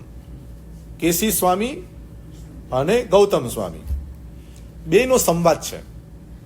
હવે બંનેના સંવાદની અંદરમાં એ 2 જણા ભેગા કેવી રીતે થયા? એક હતા પાર્શ્વનાથ ભગવાનના. કોના છે? કેસી સ્વામી જે છે એ પાર્શ્વનાથ ભગવાનના સાધુ હતા, અને ગૌતમ સ્વામી છે એ મહાવીર સ્વામીના. હવે એક જ નગરીની અંદરમાં 2 સાધુઓ વિહાર કરીને આવ્યા. એક આ ઉદ્યાનમાં ઉતર્યા, એક આ ઉદ્યાનમાં ઉતર્યા. બંને જણા ભિક્ષા માટે નીકળ્યા. એટલે બધા શિષ્યો ભિક્ષા માટે નીકળ્યા ત્યારે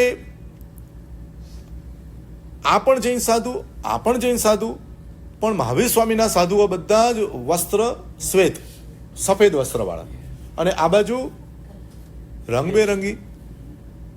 કેસી સ્વામીના બધા સાધુ રંગબેરંગી, એટલે પાર્શ્વનાથ ભગવાનથી લઈને ઉપરના અજીતનાથ ભગવાન, એ બધા સાધુઓ રંગીન વસ્ત્રો પહેરે. કેવા પહેરે? રંગીન વસ્ત્રો. એમને મન થાય એ વસ્ત્ર પહેરે. અને મહાવીર સ્વામીના વખતના અને ઋષભદેવ વખતના બધા સાધુઓ વ્હાઇટ ડ્રેસમાં હોય. બરાબર છે? એટલે કહેવાય છે જૈન દર્શનમાં વ્યવહાર બદલાય છે. શું બદલાય છે? વ્યવહાર બદલાય છે, પણ નિશ્ચય બદલાતો નથી, સિદ્ધાંત બદલાતો નથી. વ્યવહારની અંદરમાં પરિવર્તનો આવે. આવે કે ના આવે? એટલે પહેલાના સાધુ ઉદ્યાનમાં રહેતા હતા. હવે જો કોઈ સાધુ બગીચામાં જાય તો તમે લોકો શું કરે? જૈન સાધુ તેને બગીચામાં કેમ? અરે પણ સાધુને બગીચામાં જ રહેવાય. આ તો તમારા હિસાબે બિચારા એ શહેરોમાં આવ્યા. હા, નહીં તો સાધુને ક્યાં રહેવાય? બગીચામાં જ રહે. લોકો ગુફામાં રહે, સાધના કરતા હોય, ખાલી ભિક્ષા માટે બહાર આવતા હોય. જેને પણ ઉપદેશ સાંભળવો એ બધા ત્યાં જાય. બાકી સાધુ કોઈ દિવસ ગામમાં આવે જ નહીં. પણ હવે આખું શું થઈ ગયું? હવે સાધુ ઉદ્યાનમાં જાય જ નહીં. થઈ ગયું કે નહીં? એટલે પહેલાના મકાનો, પહેલાના જે ઉપાશ્રય ને બધું હતું, બહુ માટીના, લીપણના, કાચા મકાનો હતા. પણ શ્રાવકો કેવા હતા? હા, શ્રાવકો એકદમ પાકા. હા, હવે આજે ઉપાશ્રય કેવા થઈ ગયા? એકદમ પાકા. હવે શ્રાવકો બોલો, સાવ કાચા. અનુકૂળતા પ્રમાણેનો ધર્મ. થાય તો કરશું સાહેબ. શું કહે છે? થશે એટલું કરશું એમ. કેવા હતા? મજબૂત. તો હવે એ કેસી સ્વામી અને ગૌતમ સ્વામીના 2 શિષ્યો આવા સામસામા મળી ગયા અને કે તમે કોના? તો કે અમે પાર્શ્વનાથ ભગવાનના. અમે તો આવા કપડાં પહેરીએ. એમ?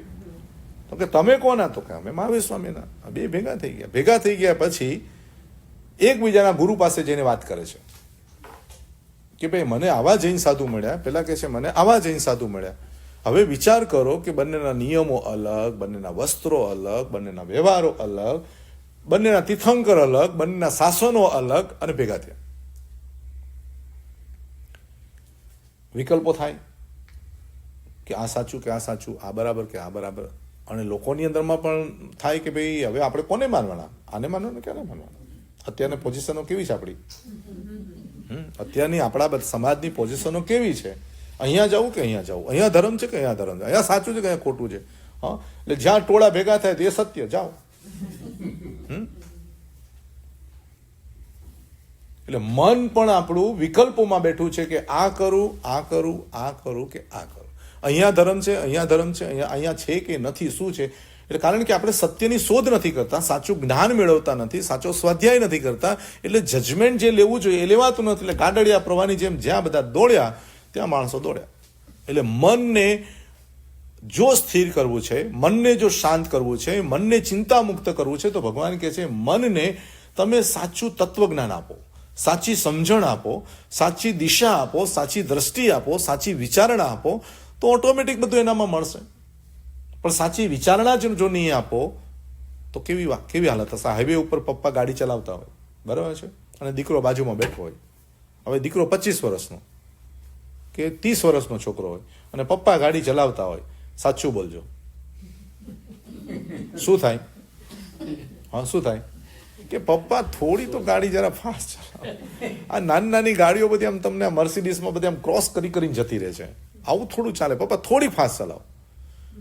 એટલે પપ્પા કહે છે શાંતિ રાખને ભાઈ, આપણે શાંતિથી જઈએ, શું ઉતાવળ છે, ભલે ને ક્રોસ કરીને જતી રહી. થોડીક વાર શાંત રહ્યો છોકરો, પછી પાછું એના મગજમાં ઉપડ્યું કે પપ્પા હવે નથી રહ્યો. તો પપ્પા હવે સાવ પણ કેવી ગાડી ચલાવો, ગાડા જેવી ગાડી ચલાવો છો તમે, થોડીક ફાસ્ટ ચલાવો. એટલે પપ્પા નથી ન રહેવાયું. એટલે પપ્પાએ કીધું કે બેટા, આપણે ક્રોસ કરીને કેટલી ગાડીઓ આગળ જતી રહે છે એ તું જોવે છે, પણ મારી પાછળ હજી કેટલી ગાડીઓ છે, તું એને જો ને, શાંતિથી બેસ. એટલે એને લાગ જોઈને કીધું પપ્પા હું તમને એ જ કહેવા માંગુ છું, હું જ્યારે 55-60% પાસ થાવ છું ત્યારે તમે જ મને સંભળાવો છો કે જો પેલા ડોક્ટરના છોકરાએ આટલા લીધા ને પેલાના છોકરાએ આટલા લીધા ને પેલાના છોકરા, તો મારી પાછળ 60ની નીચે કેટલા વિદ્યાર્થીઓ છે, 35, 40, 45, એને તમે જોતા નથી. હા, તો મારાથી જે ક્રોસ થઈ જાય છે એમાં મન તરત વિચાર કરે છે, પણ મારી પાછળ કેટલું છે એ કોઈ વિચાર કરતા નથી. એટલે હું એમ કહું છું કે તમે તમારા મનને એમ કહો કે દુનિયામાં મારાથી આગળ જેટલા છે એના કરતાં પણ મારાથી પાછળ અનંત જીવો બેઠા છે. એને શરીર સારું મળ્યું નથી, મળ્યું તો અધૂરું મળ્યું છે, પરિપૂર્ણ ઇન્દ્રિયો નથી મળી, તને પરિપૂર્ણ ઇન્દ્રિયો મળી છે, દાંત મળ્યા છે તો ખાવાનું નથી મળ્યું, ખાવાનું મળ્યું છે તો દાંત નથી મળ્યા, આવી કંઈક વિચિત્રતાઓ છે, શરીર એકદમ રૂપાળું બધું સરસ તો કેન્સર મળી ગયું છે, માણસ કેટલી જાતના ગડબડો કરીને માણસ જીવે છે, કાલે શું થશે એના વિકલ્પો સાથે જીવે છે, રોડ ઉપર સૂતા હોય છે. તમે જો તો મારી પાછળ કેટલા છે, હું કેટલો આગળ છું. મનને આપણે શું કહું? એટલે હું તો ઘણી વખત અરવિંદભાઈ એમ કહું કે બાજુવાળો ગાડી લાવે ને આપણે શીરો બનાવીને ખાવાનું.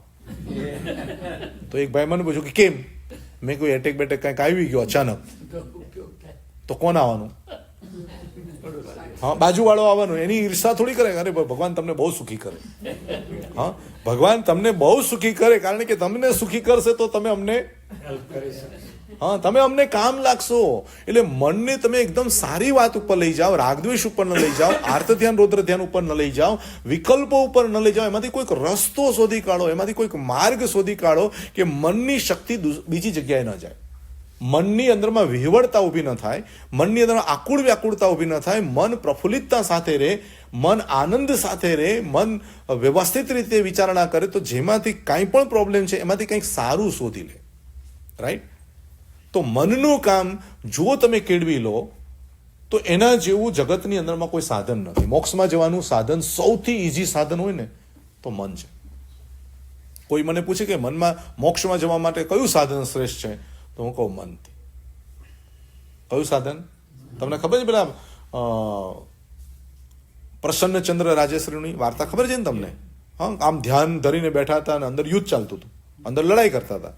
શ્રેણિક મહારાજે એને જોયા, અરે વાહ કેટલા સરસ ધ્યાન ધરે છે સાધુ ને કેટલા સુંદર, ને એટલે જઈને તરત એને ભગવાનને વંદન કર્યા સમોસરણમાં જઈને. ને ભગવાન પ્રશ્ન પૂછ્યો કે ભગવાન, હું જે સંતને જોઈ આવ્યો, બહુ શાંત સ્વભાવના, એટલા પ્રસન્ન હતા, એટલા તેજસ્વી હતા, એમનો આયુષ્યનો બંધ પડે તો ક્યાંનો પડે? બોલો, હવે બેસે આપણા મગજમાં.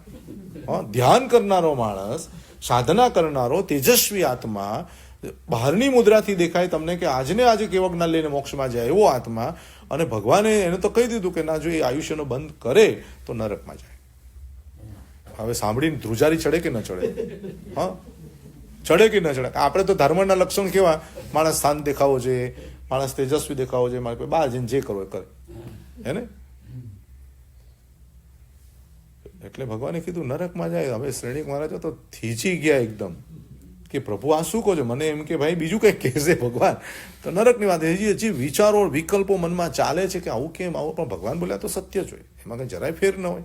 મારી મિસ્ટેક હશે, પણ ભગવાન બોલ્યા છે, મહાવીર સ્વામી બોલ્યા છે, એ તો સત્ય જ હોય, એમાં જરાય ફેરફાર ન હોય. અને પછી ત્યાંથી દેવલોકના વિમાનો પસાર થતા હતા, તો વિમાનો જેવા પસાર થઈ ગયા ને ત્યાં સમોસરણમાં ન ઉતર્યા, ભગવાનના દર્શન કરવા ન ઉતર્યા, એટલે એને અચાનક પાછું થયું કે આ શું થયું પાછું?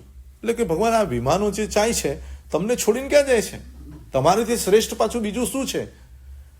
તો કે તું જેના વિશે પ્રશ્ન પૂછતો હતો ને એને કેવળ જ્ઞાન થયું. એટલે હવે તો ચક્કર જ આવે ને, આવે કે ના આવે? કે હવે તો ચક્કર જ આવે એવું છે કે હું એક બાજુ વિચારું છું કે હમણાં નરકનું આયુષ્ય બંધ થાય, હજી તો વિચારું છું, વિકલ્પો કરું છું, મનમાં કંઈક જાતના ગળમથલ ચાલી રહ્યા છે, અને અચાનક પાછું આ શું થઈ ગયું? એટલે કે ભગવાન શું કહો છો? તો કે હા, પહેલો જે પ્રશ્ન તે મને પૂછ્યો ત્યારે એનું મન યુદ્ધ કરતું હતું. શું કરતું હતું? મનની અંદરમાં યુદ્ધ ચાલતું, વિકલ્પો ચાલતા હતા, હિંસા ચાલતી હતી, મારી નાખવાને, આમ કરી નાખવું, મેદાન, મનની અંદર આખું મેદાન બનાવ્યું હતું. શું બનાવ્યું હતું? મેદાન. એટલે આચાર્ય સૂત્રની અંદરમાં એક પદ આવે છે, જે આસવા તે પરિસવા અને જે પરિસવા તે આસવા. એટલે કે જે ધર્મનું સ્થાન છે ક્યારેક કર્મનું સ્થાન બની જાય, અને કર્મનું સ્થાન છે એ ક્યારેક ધર્મનું સ્થાન બની જાય. કોના આધારે? હવે તમે અહીંયા આવીને બેસી ગયા અને સામાયિક લઈ લીધી, પછી ખબર પડી કે દૂધ તો મૂક્યું હતું ને ગેસ બંધ કરવાનું રહી ગયું હતું. હવે તમે સામાયિક કરો છો, પણ મનના તરંગો શું ચાલશે? હા, અને ઘરે જઈને દરવાજો ખોલીને જોયું તો ગેસ બંધ હતો. હા, અને મન અંદર, મનમાં શું ચાલતું હતું? હા, મનમાં ઉભરા ચાલતા હતા. હા, એ મનની અંદરમાં ઉભરાતું હતું દૂધ, અને ત્યાં તો બંધ હતું. એ કે આનું કોણ બંધ કરે? પછી એની પુત્ર વધુ આવી કે તમે ગેસ બંધ કરવાનું ભૂલી ગયા, તો મને ખબર પડી એટલે મેં બંધ કરી દીધું. સમજાય છે મારી વાત? હા, અને પુત્ર વધુ બેઠી બેઠી એ વિચારતી હતી, રસોઈ કરતા કરતા બધું વિચારતી હતી કે આજે મારે ગેસ્ટ આવવાના છે, મહેમાન આવવાના છે, મારે સામાયિક કરવાની હતી, રહી ગઈ. હા, મારે સામાયિક કરવાની હતી, રહી ગઈ. હવે જલ્દી આ બધું પતી જાય એટલે હું સામાયિક કરું. બધું કામ કરતા કરતા સામાયિકના વિચાર ચાલતા હતા. હવે અહીંયા કહે છે કે કર્મનું સ્થાન છે, પણ મન એના ધર્મના વિચાર કરે છે. અહીંયા ધર્મનું સ્થાન છે, પણ મન શું વિચારે છે? હા, કર્મનું વિચાર કરે છે. અને હું તમને એક સચ્ચાઈ કહી દઉં કે મન જ્યાં હોય છે ને ત્યાં રહેતું નથી. મન જ્યાં હોય છે ને એ ત્યાં રહેવા તૈયાર જ નથી હોતું. અહીંયાથી તરત જ ઉઠીને કે હવે હા, એટલે પ્રેઝન્ટમાં તમે જે કરો છો, જે એમાં જોડાયા છો, એમાં મન જોડાવા તૈયાર જ નથી. એ કાં તો ભૂતકાળની દુનિયા અને કાં તો ભવિષ્યની દુનિયામાં, પણ વર્તમાનની અંદરમાં રહીને હું આ કરી લઉં, આ સાધના અવસરો આવ્યો છે, હું આ સાધી લઉં, એ વિચારતું નથી. એટલે મન ચક્રાવે ચરે છે. તો મનનો જે સ્વભાવ છે ચંચલતાનો, એને ભગવાન કહે છે ચંચલતા દૂર કરવી હોય તો સ્વાધ્યાય, ધ્યાન અને કૌશલ. કયા રસ્તા બતાવ્યા? તમે એને સ્વાધ્યાયમાં રાખો, એને ધ્યાનમાં રાખો, અને એને કૌશલમાં રાખો. એટલે ભગવાન મહાવીર કોઈ પૂછે કે 12.5 વર્ષને એક પખવાડિયા સુધી શું કર્યું, તો હું કહું ભગવાન મહાવીરે 12.5 વર્ષને એક પખવાડિયા સુધી સ્વાધ્યાય કર્યો, ધ્યાન કર્યું અને કૌશલ કર્યો. સ્વાધ્યાય એટલે પોતાના અધ્યવસાયનું નિરીક્ષણ કર્યું. ભગવાનનો સ્વાધ્યાય પુસ્તકનો ન હોય. એટલે ભગવાનનો સ્વાધ્યાય કેવો હોય કે સ્વ અધ્યાય ઇતિ સ્વાધ્યાય. પોતાના અંદરના પરિણામોને ચકાસણી કરવી, પોતાના પરિણામોને નિરીક્ષણ કરવું, પોતાના પરિણામને જોયા જ કરવું સતત, એનું નામ સ્વાધ્યાય છે. અને એમાં સ્થિર થઈ જવું, એનું નામ ધ્યાન છે. અને કાયાને પણ ભૂલી જવી, એટલે કાયામાં હું છું એવું પણ એને ન ખબર પડે. દેહ છતાં જેની દશા વર્તે દેહાતીત. કૃપાળુદેવ કહે છે કે શરીરમાં છે, પણ શરીરમાં હોવા છતાંય શરીરમાં નથી, દેહાતીત અવસ્થામાં છે. તો તમારું જે શરીર છે એની અંદરમાં તમે દેહાતીત અવસ્થામાં પહોંચી જાઓ, એનું નામ કૌશલ. તો પહેલું શું? સ્વાધ્યાય, બીજું ધ્યાન, અને ત્રીજું કૌશલ. તો મનને સ્થિર કરવું હોય તો તમે સ્વાધ્યાય વધારો. જેવો જેવો સ્વાધ્યાય વધતો જશે એટલે તમારું ધ્યાન લાગતું જશે.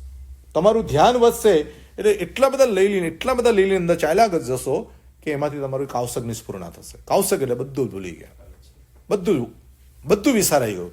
દુનિયાની અંદરમાં સૌથી મોટી સાધના સ્વાધ્યાય, ધ્યાન અને કૌશક છે, જેના ઉપર આપણું લક્ષ ઓછું છે. હા, 12 પ્રકારની તપસ્યાના નામ ખબર છે તમને? 12 પ્રકારની તપસ્યા. કોઈ કે મારે તપસ્યા નથી થતી, દુઃખી નહીં થવાનું. હા, અઠ્ઠાઈ નથી થતી, માંસ ખબર નથી થતું, આ નથી થતું, તે નતું, એટલે મગજમાં આપણને દુઃખ થયા કરે. પણ ભગવાન કહે છે ઉપવાસ એક જ તપસ્યા નથી, એના નીચે બીજી 11 તપસ્યાઓ છે. ટોટલ કેટલી? 12 તપસ્યા છે. એમાં તમારું મન એમ કે આપણે તો ઉપવાસ નહીં એટલે પાણીમાં બેસી જાય. અરે ભાઈ, એ નથી થતું તો વિનય છે તારી પાસે, વૈયાવત છે, હા છે કે નહીં, વૃત્તિ સંક્ષેપ છે, રસ પરિત્યાગ છે, કાયા કલેશ છે. હા, કાયાને તમે 20 લોકસના કૌશકમાં બેસાડી દો કાયાને, તો કાયાનો ક્લેશ તપ થયો કે ન થયો? થયો કે ન થયો? કાયાને સ્થિર રાખવાનું કામ કરો તો પણ એક તપસ્યા છે. કાયાને સેવામાં જોડી દો તો એ પણ એક તપસ્યા છે. ખમાસણા લઈ લો સિમંદર સ્વામીની દિશામાં કે મારે રોજ 108 ખમાસણા કરવા. હા, હોસ્પિટલમાં જવાનો વખત જ નહીં આવે. હા, યોગા ને જીમ ને કાંઈ જ કરવું નહીં પડે. 108 ખમાસણા લો રોજ, જોવો પછી શરીર તમારું કેટલું સ્ફૂર્તિ લે છે. અમારા એક સાધ્વીજી હતા અમદાવાદની અંદરમાં, 80 વર્ષની ઉંમર સુધીમાં એમને ક્યારેય પણ એને દવા નથી ખાવી પડી. તાવની દવા નહીં, માથાની દવા નહીં, દુખાવાની કોઈ દવા નથી લેવી પડી, અને ટેકો દઈને ક્યારે 80 વર્ષમાં બેઠા નથી. તો એનું રહસ્ય પૂછ્યું કે તમે આટલા બધા સ્વસ્થ 80 વર્ષે પણ પ્રવચન વાંચી શકો, અપ ટુ ડેટ વ્યવસ્થિત તમે વિહાર કરી શકો, વ્હીલચેર એમને વાપરી નથી, તો કે આટલું બધું કેવી રીતે તમારામાં શારીરનું બળ આવ્યું? તો એને કીધું કે જ્યાંથી મને સમજાયું ને ત્યારથી સિમંદર સ્વામીને રોજ 108 વંદના કરું છું, એક દિવસ ખાલી નહીં. રોજની 108 ખમાસણા દેતા હતા. તો કે મને ક્યારે પણ શું બીમારી કહેવાય, માથું ક્યાં દુખે, અમારી નાની નાની કે શિષ્યાઓ આવી છે, બધાને દવા લેવી પડે, કોઈને કેળનું દુખાન, કોઈને આનો દુખાન, તેનો દુખાવો. હું એમને કહું કે કાંઈ ન કરું, કોઈને 108 ખમાસણા દો, બધું તમારું સરસ થઈ જશે. તો જૈન દર્શને જેટલા પણ વિધાનો બતાવ્યા છે, જેટલી પણ ક્રિયાઓ બતાવી છે, એ બધી ક્રિયાઓ તમારા શરીરને હેલ્થ માટે છે. હા, તમારા શરીર માટે બતાવી છે કે તમારું આરોગ્ય, તમારું શરીર સારું હશે તો સાધના કરી શકશો, પણ શરીરનું બળ જ નહીં વ્યવસ્થિત હોય તો તમે શું કરી શકશો? તો શરીર એના માટેના જેટલા ગરમ પાણી પીવો, રાત્રિ ભોજન ત્યાગ કરો, કંદમૂળ છોડો, જે પણ કંઈ છે એ બધું તમારા હેલ્થને માટે પૂરક છે. હા, મંદિરમાં જઈને ખમાસણા લો, 3 ભગવાન છે તો 9 ખમાસણા થઈ જાય, થાય કે નહીં? હા, 108 પારસનાથ હોય તો બસ પતી ગયું, પૂરું. ત્યાં જ મન કે નહીં, આજે નહીં. તો હું ક્યાં કહું છું 108 ગુણ્યા 3 કરો. હા, પણ દરેકને એક એક આપી દો. હા, ભગવાન વેચી લેશે ખમાસણા તમારા, તમારે એની ફિકર કરવાની જરૂર નથી. ખ્યાલ આવે છે તમને? એટલે જેટલું તમે ધર્મના જેટલા પણ નિયમો છે, ઉત્કૃષ્ટ વંદના છે, ખમાસણા છે, નમોથુણમ છે, કાવસક છે, આ બધું છે કે નહીં? એ કરી શકો છો. તો જૈન દર્શન કહે છે કે જે યોગ સાથે જોડાયેલું છે એ ક્રિયા છે, અને મન સાથે જોડાયેલું છે એ ભાવ છે, આત્માની સાથે જોડાયેલું છે પરિણામ છે. આત્મા હંમેશા પરિણામયુક્ત હોય, મન હંમેશા ભાવયુક્ત હોય, અને કાયા હંમેશા ક્રિયામાં હોય. એટલે ભગવાને શું બતાવ્યું? ક્રિયા પણ બતાવી, ભાવ પણ બતાવ્યો, અને પરિણામ પણ બતાવ્યું. તમે પરિણામની દુનિયામાં જશો તો તમને કર્મની નિજરા થશે, તમે ભાવની દુનિયામાં જશો તો પુણ્યનો યોગ થશે, અને તમે ક્રિયાની દુનિયામાં જશો તો એ શુભ અનુષ્ઠાનો તમને સાતાવેદન્ય કરાવશે. તો શરીર તમારું સારું રાખવું હોય તો ક્રિયા કરો, તમારું મન પવિત્ર રાખવું છે તો ભાવની દુનિયામાં જાઓ, અને તમારા આત્માને શુદ્ધ કરવો છે તો પરિણામની દુનિયામાં જાઓ. છે કે રસ્તો કેવો સરસ બતાવ્યો ભગવાને? બતાવ્યો કે ન બતાવ્યો? હા, એટલે ક્રિયા માર્ગ પણ ખોટો નથી, ક્રિયા પણ કરવું પડશે, મનને ભાવોમાં પણ રાખવું પડશે, અને આત્માને પરિણામમાં પણ રાખવું પડશે. થશે કે નહીં થાય? બોલો, કરી શકાય કે ન કરી શકાય? હા, જેટલું થાય એટલું. એવું નથી કે ભાઈ આપણે 108 ખમાસણા લેવા, પણ જૈન દર્શને જેટલા પણ આપણને રસ્તા બતાવ્યા છે એમાંથી હું કેટલા કરી શકું છું, મારાથી કેટલા થઈ શકે એમ છે, એની કાળજી તમારે મારે બધાએ રાખવાની જરૂર છે. હવે ભગવાને પાછું કીધું કે કેવા જ્ઞાન થયું, એટલે ભગવાને પાછું પેલા શ્રેણિક મહારાજે મગજમાં ચક્કર આવી ગયા ને એને પાછું શું કીધું ખબર છે કે ભગવાન કેવા જ્ઞાન કેવી રીતે થઈ ગયું, અચાનક શું થયું એમ? એટલે ભગવાન આખી સ્ટોરી કીધી કે જ્યારે પહેલો સવાલ પૂછ્યો ત્યારે એના મનની અંદરમાં યુદ્ધ ચાલતું હતું. બીજો પ્રશ્ન જ્યારે તે મને પૂછ્યો એ પહેલા તો એ પ્રસન્નચંદ્ર રાજાશ્રીના મનની અંદરમાં થયું કે મારા બધા શસ્ત્રો ખલાસ થઈ ગયા છે, મારા બધા શસ્ત્રો ખલાસ થઈ ગયા છે, માથા ઉપર મુગટ પહેર્યો છે, એ મુગટ લઉં અને મારવાનું ચાલુ કરું. એટલે એ મુનિ એક કાવસક મુદ્રામાં રહીને પોતાનો મુગટ લેવા ગયા. હા, એની એક્શન કરી અને મુગટ લેવા ગયા. જેવો મુગટ લેવા માટે માથા ઉપર હાથ મૂક્યો, આંખ ખુલી ગઈ. અરે યાર, ક્યાં મુગટ ને હું ક્યાં આ શું કરી રહ્યો છું? હા, માથા ઉપર મૂકેલો હાથ પાછો કાવસક મુદ્રામાં મૂક્યો, અને કાવસક મુદ્રામાં બેસીને કે અરે તું તો આત્મા સાથે યુદ્ધ કરવા આવ્યો હતો, કર્મ સાથે તારે યુદ્ધ કરવાનું હોય, મોહ સાથે તારે યુદ્ધ કરવાનું હોય, તારે તો ઇન્દ્રિયોના વિષયો સાથે યુદ્ધ કરવાનું હોય, તારા અંદરમાં પડેલા કશાઓ સાથે તારે યુદ્ધ કરવાનું. તું કોની સાથે યુદ્ધ કર્યું તે? અને જે અંદરમાં પશ્ચાતાપ ઊભો થયો, જે અંદરમાં પરિણામની વિશુદ્ધિ ઊભી થઈ, અને એમાં નરકમાં જવાના જે કર્મો એના આશરો આવીને ઊભા હતા બધા ખલાસ થઈ ગયા, અને અંદરની પરિણામની પરિણીતિ એટલી બધી શુદ્ધ બની ગઈ કે ઘાતી કર્મનો ક્ષય કર્યો અને કેવળ જ્ઞાન લઈ લીધું. એક દુનિયા આખી નરકનો દરવાજો ખોલી દે, એક દુનિયા આખી કેવળ જ્ઞાનનો દરવાજો ખોલી દે. એટલે ભગવાન કહે છે તમારું મન નરકનું દ્વાર પણ છે અને મોક્ષનું દ્વાર પણ છે. મન સાધન છે, એ સાધનને તમારે સાધનામાં લગાડવું છે કે વિરાધનામાં લગાડવું છે. એ તમારું મન ઈચ્છાઓમાં લગાડવું છે કે ભાવનાઓમાં લગાડવું છે. તમારું મન કશાયોમાં લગાડવું છે કે પછી એની સામે ઓપોઝિટ જે ગુણો છે એમાં લગાડવું છે. તમારે ડિસાઇડ કરવાનું છે. મેનુ તૈયાર છે. હોટલમાં જાઓ એટલે શું કરે? તમને મેનુ આપી દે, તમને આગ્રહ કરે કે આ ખાઓ. ડિસાઇડ કોને કરવાનું? કે અમારા ત્યાં 25 પ્રકારની કે 50 પ્રકારની વેરાયટીઓ છે. તમને આ જોઈએ છે, તમને આ જોઈએ છે, તમને આ જોઈએ છે. તમારે નક્કી કરવાનું કે મારે કઈ વેરાયટી લેવી છે. એમ ભગવાન મહાવીરે આગમમાં, શાસ્ત્રોમાં વેરાયટી ઓફ ધ ધર્મ બતાવ્યો છે. હા, આગમ એટલે શું? હા, હોટલની અંદરમાં જેમ મેનુ આપે એ મનુષ્ય ભવની અંદરમાં તમને મેનુ આપ્યું કે આ બધો પ્રકારનો ધર્મ છે. તારા મનને હવે નક્કી કરવાનું છે કે હવે મારે શું કરવું છે. મારા મનને મારે હવે કહેવાનું છે કે મારે આ કરવું છે. સ્વાધ્યાય કરવો છે, ધ્યાન કરવું છે, કૌશક કરવો છે. તો સ્વાધ્યાય બે પ્રકારનો છે. પુસ્તકોના માધ્યમે પણ સ્વાધ્યાય થાય અને અંદર પરિણામના માધ્યમે પણ સ્વાધ્યાય થાય. ધ્યાન મનને એકાગ્ર એકલક્ષી બનાવીને પણ થાય. અને કૌશક આખી દુનિયા ભૂલી જવાનું. કાય ઉત્સર્ગ ઇતિ કૌશક, એટલે તમારા કાયાને પણ તમે છોડી દીધી એવી અવસ્થામાં તમે ચાલ્યા જાઓ તો તમારી નિજરા. એટલે 12 પ્રકારની તપશ્ચર્યામાં સૌથી અઘરી તપશ્ચર્યા હોય, હા, કોઈની નજરે ન ચડે એવી કોઈ તપસ્યા હોય, કોઈ તમને હાર તોડા ન કરે, મગનું પારણું ન કરાવે, હા, તમને કોઈ રાહ પીવડાવવા ના આવે, તમારી અનુમોદનાની તાળી કોઈ તમારી ન પાડે, એવું જો કોઈ તપ હોય ને તો 3 છે. બરાબર? કઈ? બરાબર. તમે 8 દિવસ સ્વાધ્યાય કરો ને તો તમને કોઈ મળવા ના આવે, પણ તમે 8 ઉપવાસ કરો, અરે સાતા છે, નારિયેલ લઈને આવે ને આ લઈને આવે ને સાકર લો ને આ લો ને તેલ, હા, બધા સામૂહિક પારણા કરવા પધારજો. પણ સામૂહિક રીતે 10 જણા સ્વાધ્યાયમાં બેઠા હોય, કોઈ પારણું તો શું પાણી પીવડાવવા ના આવે.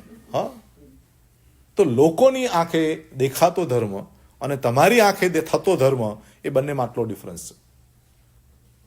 રાઈટ? સમજાય છે મારી વાત કે હું ખાલી બોલ્યા જ કરું છું?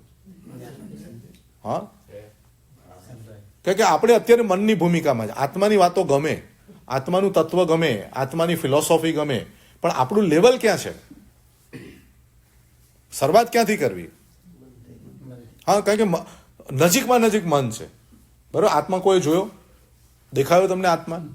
શબ્દોમાં આવી શકે, આત્માની વિચારણા થઈ શકે, આત્માનું આ બધું થઈ શકે, એટલે ગમે ખરું, આત્માની વાતો બહુ ગમે. પણ પછી પ્રેક્ટિકલ તમે કહો કે આત્મામાં સ્થિર થવું છે તો બહુ અઘરી વાત છે. હા, આત્માની ફિલોસોફી બહુ ઇઝી છે. મોટા મોટા પંડિતો તમને એટલી સરસ મજાની આત્માની વાતો કરી શકશે. પણ શરૂઆત ક્યાંથી કરવી? તો કે તમારી પાસે શરીર છે ત્યાંથી સાધના કરો, તમારી પાસે વચન છે ત્યાંથી તમે સાધના કરો, અને તમારી પાસે મન છે ત્યાંથી તમે સાધના કરો. એટલે યોગને પહેલા તમે સાધવા પડશે. યોગમાંથી પછી ઠેકડો મારીને ઉપયોગમાં જવાનું છે. હા, એટલે યોગ જ્યાં સુધી તમારા સ્થિર ન થાય, યોગને તમે બરાબર સાધનામાં ન જોડો તો ઉપયોગની દુનિયામાં તમે પછી નિષ્ફળ થઈ જશો. એટલે તમને પુણ્યના ઉદયે ઔદારિક શરીર મનુષ્યનું મળ્યું, વાચા તમને સરસ મળી અને મન તમને સરસ મળ્યું. તો 3 યોગ તમને બહુ સરસ મળ્યા છે કે નહીં? હા, શરીર સારું છે કે નહીં? સારું જ છે. હા, વાચા બોલી શકો કે ન બોલી શકો? સરસ. તમને શરીર ભગવાને બોલવાનું તમને આપ્યું છે. તો તમારું મન પણ તમને સરસ આપ્યું છે. તો 3 વસ્તુ તમને બહુ સરસ આપી છે. તો એ 3 વસ્તુ મારા દુર્ગતિનું કારણ ન બને. મારી આ 3 વસ્તુ દુરુપયોગ હું ન કરું. નહીં તો પછી આ 3 યોગના દુરુપયોગ કર્યા પછી તમને 3 યોગ પાછા બીજી વખત એ ચાન્સ નહીં મળે. સમજાય છે મારી વાત? કારણ કે આપણને દેખાતા કયા છે? મન, વચન અને કાયા. આ 3 યોગ દેખાય છે આપણને. તો 3 યોગની અંદરમાં પ્રયોગ કરીએ પહેલા કે શરીરને બેસાડો, કાવસકમાં કેટલું બેસે છે? વાચાને 2-4 કલાક મૌન રાખી લો, કેટલું મૌન રહી શકે છે? એક 10 વર્ષના છોકરાએ દીક્ષા લીધી હતી. ડૉક્ટરનો એક છોકરો હતો. નાસિક બાજુ, અને એનો પ્રોગ્રામ કરવા મારે જવાનું થયું. પ્રોગ્રામ કરી અને હું એની દીક્ષા અને બધું પતી ગયું, સ્ટેજ પ્રોગ્રામ બધા હતા, અને પછી અમે લોકો બધા અમારા કામમાં લાગી ગયા. પછી 8 વર્ષ પછી માટુંગાની અંદરમાં મારે કોઈ કાર્યક્રમ માટે જવાનું થયું હશે, અને ત્યાં ઘણા બધા સંતો હતા. તો મને જાણીતા સંત લાગ્યા, એટલે મેં કહ્યું સાહેબ આપણે ક્યાંક મળ્યા તો છીએ, કોઈ ખ્યાલ નથી આવતો. તો કે કેમ નાસિક તું આવ્યો તો એ બાજુ, આ ડૉક્ટરના છોકરાએ દીક્ષા લીધી? અરે મેં કહ્યું સાહેબ હા. મેં કીધું ક્યાં છે? તો કે જો પેલો દિવાલ ઊંધું મોઢું રાખી અને ભણે છે. 8 વર્ષ પછી એ સંતને હું મળ્યો, એટલે 10 વર્ષના હતા, 8 એટલે 18 વર્ષના સંત થયા. એ બાજુમાં જઈને હું બેઠો. મેં કીધું કેમ છો સાહેબ? ખ્યાલ છે? મેં કીધું હું તેજ સાહેબ તમારા પ્રોગ્રામ કરવા માટે આવેલો. આમ ડોકું હલાવ્યું. પછી પાછું પૂછ્યું મેં કહું સાહેબ બધું બરાબર ને? એટલે એના ગુરુએ પાઠ ઉપરથી મને કીધું એ તારી જોડે વાત નહીં કરે કે. મેં કીધું કેમ સાહેબ? કે મેં કાંઈ અપરાધ કર્યો છે? તો કે ના એમ નહીં, પણ કે અમારી દીક્ષા પતે પછી એને શિક્ષા આપીએ એ દિવસે. તો બપોરના ટાઈમે અમે એને શિક્ષા આપી, અને શિક્ષા આપ્યા પછી અમારો નિયમ છે કે કોઈ પણ એક પ્રતિજ્ઞાને લેવી પડે. એ 6 મહિનાની લે કે મહિનાની લે કે વર્ષની, એને જે લેવી હોય. પણ બધું પતી ગયા પછી એને પોતાની જાતે, અમે તો બધા પ્રતિજ્ઞાઓ આપીએ, પણ એની જાતે એને પોતે કે આ વસ્તુ મને આપો. તો એને કીધું કે ભાઈ તું કોઈ એક પ્રતિજ્ઞા કર. તો કે એક કામ કરો ને કે આજીવન મૌન આપી દો. એટલે ગુરુ કે ભાઈ ઉભો છે તારો, આજીવન મૌન એટલે કઈ સહેલું છે ભાઈ? 10 વર્ષનો તું હવે બાળપણમાં આવીને તું બધું આમ ઈચ્છા કરે છે, પણ એનું મનની અંદરની તમન્ના કેટલી મોટી કે આ એક આજીવન મૌન માગવું કે ઇઝી છે. એટલે પછી ગુરુએ કીધું એક કામ કર, 1 વર્ષનું લે. તો એને ગુરુની આજ્ઞા માનીને 1 વર્ષનું લીધું. વર્ષ પૂરું થયું તો કે હવે બીજા વર્ષનું આપો, ત્રીજા વર્ષનું આપો. તો કે આજે દીક્ષા લીધે 8 વર્ષ થયા, 8 વર્ષથી મૌન છે. કેટલા વર્ષની ઉંમર છે? 10 થી 18 વર્ષની ઉંમર, યંગ, વેરી યંગ. કોને બોલવું ન ગમે? હા, કોને બોલવું ન ગમે? આપણે તો મૌન હોઈને ફોન આવે તો હા હા હું કર્યા કરીએ, આપણે કરીએ કે ન કરીએ? એ પછી હું લગભગ 3 વર્ષ, આ વાતને 3 વર્ષ થયા, હજુ એ સંતને હું મળ્યો નથી, પણ મને નથી લાગતું એને મૌન તોડ્યું હોય. એવા કેટલા સાધકો છે આપણા જૈન શાસનની અંદરમાં કે જેના મન એટલા પાવરફુલ. ગિરનારની અંદરમાં રોજની આંબેલ કરનારા, ખ્યાલ છે તમને? હા એ 13 વર્ષની ઉંમર. હા, તો હવે તમે વિચાર કરો, આ બધા આ જ કાળમાં છે, હમણાં જ છે કે નહીં? આ લાઈવ છે કે નહીં આપણી સામે? 12.5 વર્ષ ભગવાનની જે સાધના થઈને એ બધું તો આપણી પાસે સ્ટોરી છે, સમજો. હા, આપણી પાસે શાસ્ત્રોની અંદરમાં વર્ણન આવ્યું છે, એટલે એક્સેપ્ટ કરી લીધી કે ભગવાન આવા હતા, આવું થયું હતું. એના પ્રત્યેનો પૂજ્ય ભાવ છે, એટલે આપણે એની વાતને એક્સેપ્ટ કરી લીધી. પણ એ વાતને હમણાં સાઈડમાં મૂકી દઈએ. પણ આ કાળમાં અત્યારે વર્તમાન સમયે પોતાના મન ઉપર કંટ્રોલ કરીને જીવવાવાળા એક નહીં, હા, અનેક સાધુ સંતો છે, અનેક શ્રાવકો છે. અમદાવાદની અંદરમાં એક નવીનભાઈ કરીને છે, બહુ મારા પરિચય હતા, સુરેન્દ્રનગર રહેતા હતા. એમના મિસિસ મળ્યા મને કે સાહેબ અમદાવાદ આવો તો ખાસ શ્રાવકજી ને મળવા આવજો ખાસ. મેં કહ્યું કેમ, અમદાવાદ આવી ગયા? તો કે હા આવી ગયો. તો કે એમને પ્રતિજ્ઞા કરી છે કે એમનો જે રૂમ નક્કી કર્યો છે કે મારે હવે આ રૂમની બહાર નીકળવું નહીં, અને રોજની 11 સામાયિક કરવી. રોજની 11 સામાયિક કરે છે, અને એને રૂમની બહાર નીકળવાની પ્રતિજ્ઞા લઈ લીધી છે. કોઈ પણ પ્રસંગો આવે, કંઈ પણ આવે, મારે મારી રૂમમાં રહીને મારે સ્વાધ્યાય કરવાનો, મારી સાધના કરવાની, આ 4 દિવાલમાંથી મારે બહાર નીકળવું નહીં. આજે લગભગ 11 વર્ષથી છે. એમાં કેટલા વર્ષથી? 11 વર્ષથી એક જ રૂમમાં છે. તો મનનો કંટ્રોલ કેટલો કર્યો હશે? કર્યો કે ન કર્યો? તો આમાં એક નહીં, તમને હું સેંકડો એક્ઝામ્પલ આપી શકું છું કે જેને સંયમ સ્વીકાર્યા પછી 6 વીઘાનો ત્યાગ કરી દીધો હોય, 2-3 હજારો આંબેલો કરી દીધા હોય. આવા તમને કેટલા, તમે માંગો એટલા આપો. આપણે કે ભાઈ લીલોતરી ન ખાઈએ ને તો થોડું આમ થઈ જાય, ઘી ન ખાઈએ તો થોડું આમ થઈ જાય. ડૉક્ટરે આપણને કીધું આમ ને તેમ. આજની તારીખે ડૉક્ટરોને પણ ચેલેન્જ આપે, વિજ્ઞાનને પણ ચેલેન્જ આપે એવા સેંકડો સાધુ સંતો આપણી જોડે છે કે 20-20, 25-25 વર્ષની ઉંમરથી આંબેલો કરીને 50-50 વર્ષ સુધી આંબેલો કરે. ગચ્છાધિપતિ કચ્છના આપણા જેમને ગચ્છાધિપતિ બન્યા, સાધુ હતા ને ગચ્છાધિપતિ બન્યા, ત્યાં સુધીમાં 50 વર્ષથી વર્ષી તપ ચાલતો હતો. કેટલા વર્ષથી? 50 વર્ષથી સળંગ વર્ષી તપ, ક્યાંય પાણા નહીં. અને એના શિષ્યને અત્યારે 36મું વર્ષ ચાલે છે. એના ગુરુ સાથે એને વર્ષી તપ ચાલુ કર્યો હતો, તો 36મું વર્ષ અત્યારે ચાલે છે એમના વર્ષી તપનું, ભર યુવાનીમાં ચાલુ કરી દીધેલા. તો આવા સેંકડો આત્માઓ છે કે જેને પોતાના મન ઉપર કંટ્રોલ કરીને, પોતાના મન ઉપર નિયંત્રણ કરીને થામી લીધું છે કે મારે આ કરવું જ છે, કાંઈ પણ થાય.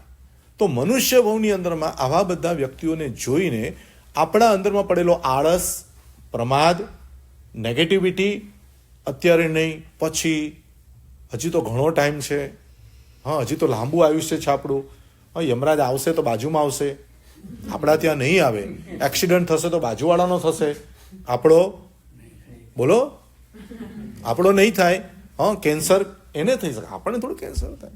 હા બિચારાના કેટલા ભારે કર્મી, એવા આપણે બોલીએ કે બિચારાના કેટલા ભારે કર્મ. અરે ભાઈ એના છે તો કોક તારાય થશે, થશે કે નહીં થાય? હા આજ ત્યાં છે તો કાલ તારા ત્યાં છે, આજે ત્યાં બેલ વાગ્યો છે તો કાલે તારા ત્યાં બેલ વાગવાનો, અસાતાના ઉદય ત્યાં છે તો આજે કાલે મારા ત્યાં પણ એ ટકોરો મારશે, કેમ નહીં મારે?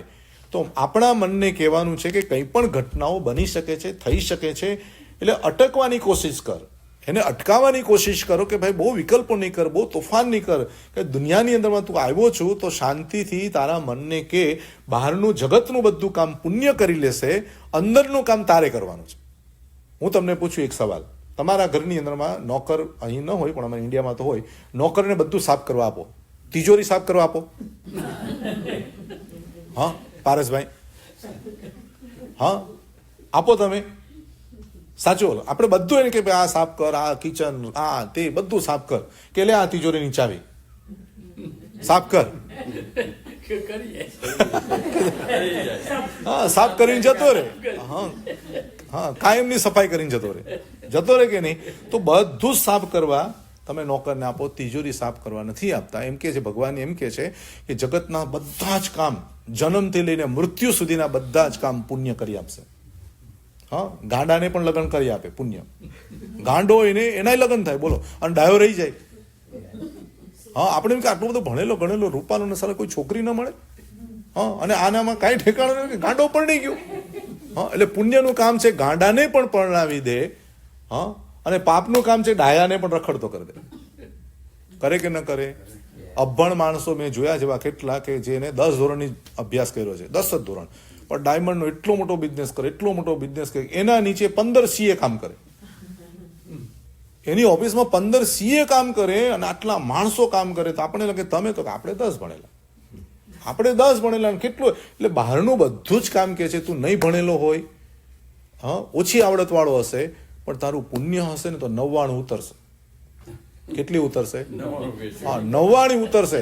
કોઈ તારે કોઈ કરતા કોઈ જાતના સમાચાર નહીં આપવાના, પપ્પા આજે ઉતરી છે કાલે મોકલજો, હા મેસેજ છોડે કોઈ? હા સાલીભદ્રે એક મેસેજ ન છોડે કે પપ્પા બહુ સારું કરો છો તમે, મને મોકલો છો, બહુ મજા આવે છે, 99 પેટીઓ એટલી સુંદર સવારે આવે અને સાંજ સુધીમાં તો ફેંકી દે. ગામવાળા કેટલા ખુશ થઈ ગયા, ગામવાળા કેટલા ખુશ થઈ જશે, 99 પેટી રોજ ફેંકી દે ને, કે કરોડો અબજો રૂપિયાની પેટીઓ હોય અને રોજ, અને બાપા મોકલે. કોઈ બાપો એવો હોય કે ભાઈ આ 99 લાખ લે અને બીજા દિવસે કે પપ્પા આપો ને, તો કે ક્યાંય ક્યાંય 99 વાપરી નાખ્યા, પછી આપો, બોલો આપો તમારા દીકરાને કે આ 99 લાખ રૂપિયા આપ્યા, હવે કાલે લઈ જજે. શું કહીએ આપણે પહેલા? હિસાબ આપ ભાઈ, ક્યાં વાપરા? 99 લાખ એક દિવસમાં ક્યાં ઉડાઈ આવ્યો? આપને તો કે આમ વાપરી નાખ્યા, ઉડાય. આપો પછી તમે આપો કે ના આપો?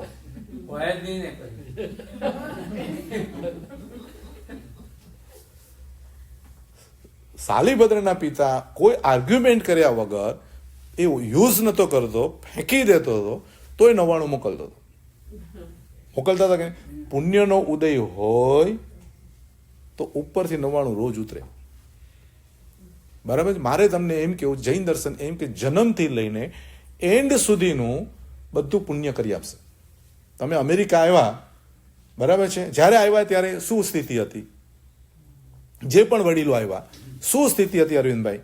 બરાબર છે, પણ તમને તમારા કામમાં પુણ્યએ યારી આપી કે નહીં? હા, કોઈ દિશા જ નથી ખબર, ક્યાં જવું એ ખબર નથી, શું કરશું એ ખબર નથી, શું ખાશું એ ખબર નથી.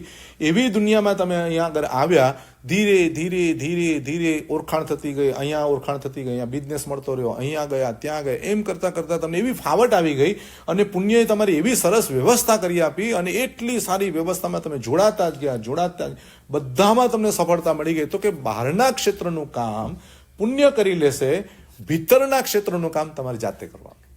એટલે તિજોરી તમારે સાફ કરવાની, નોકરને નહીં આપવાની. હા, એટલે પુણ્યનો ઉદય તમારું બધું સારું કરી આપશે. બીમાર પડશો તો ડોક્ટરો આવી જશે ને દવાઓ થશે ને બધું થઈ જશે, પણ તમારે ક્ષમતા રાખવાનું કામ તમારે કરવાનું. બીમાર પાડવાનું કામ ભલે આમ થયું, પણ ક્ષમતા રાખવાનું કામ તો તમારે મને કરવું જ પડશે.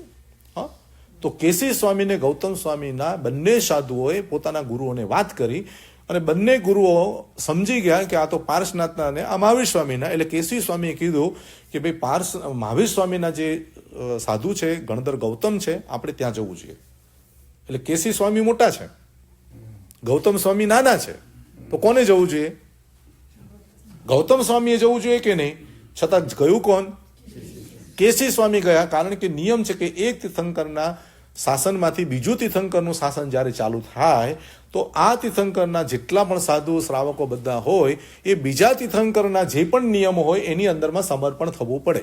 અને જો ન થાય તો પછી એના આત્માનું જે સમ્યક દર્શન કે આત્માનું ઉત્થાન જે બધું થવું જોઈએ એ ન થાય. એટલે બધા સાધુઓ 500 સાધુઓ ક્યાં ગયા? ગૌતમ સ્વામી જે બિરાજમાન. હવે 500 સાધુ ઓલરેડી હતા જ ગૌતમ સ્વામીના.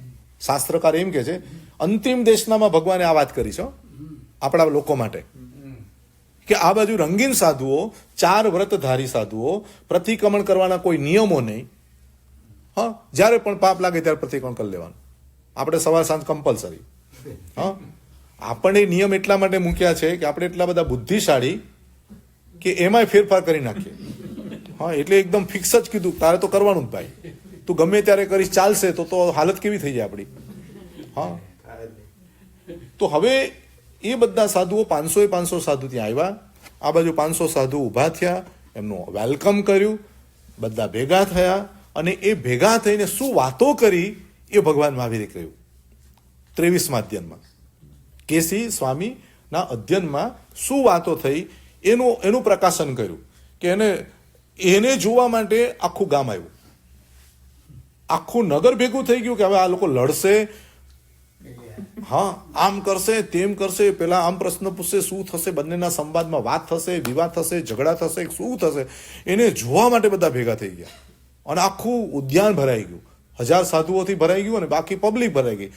દેવલોકના દેવોને ખબર પડી કે આ 2 શાસનના 2 સાધુઓ ભેગા થયા છે, શું થશે, ચાલો આપણે જઈએ. એમને રહેવા માટે બેસવા માટે જગ્યા ન મળી. તો શાસ્ત્રકાર કહે છે કે ઉદ્યાનમાં જેટલા પણ વૃક્ષો હતા એ બધા વૃક્ષે પાંદડે દેવો બેસી ગયા. વિચારો, આખું વૃક્ષોથી ભરાઈ ગયું, દેવલોકના દેવોથી, આખું આ બાજુ માણસોથી ભરાઈ ગયું. શું? શેના માટે? કે હવે આ શું થશે?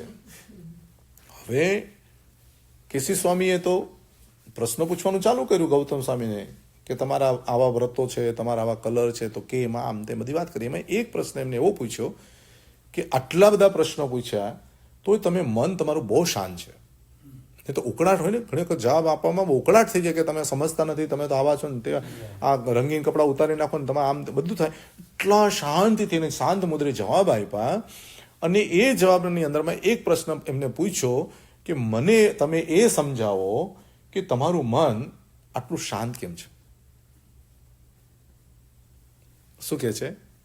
જે અત્યારના વિષયનો આપણો આ ચર્ચા, આપણે મન વાતો ચર્ચી એમાંનો આ એક પ્રશ્ન છે કે તમારું મન આટલું બધું શાંત કેમ છે?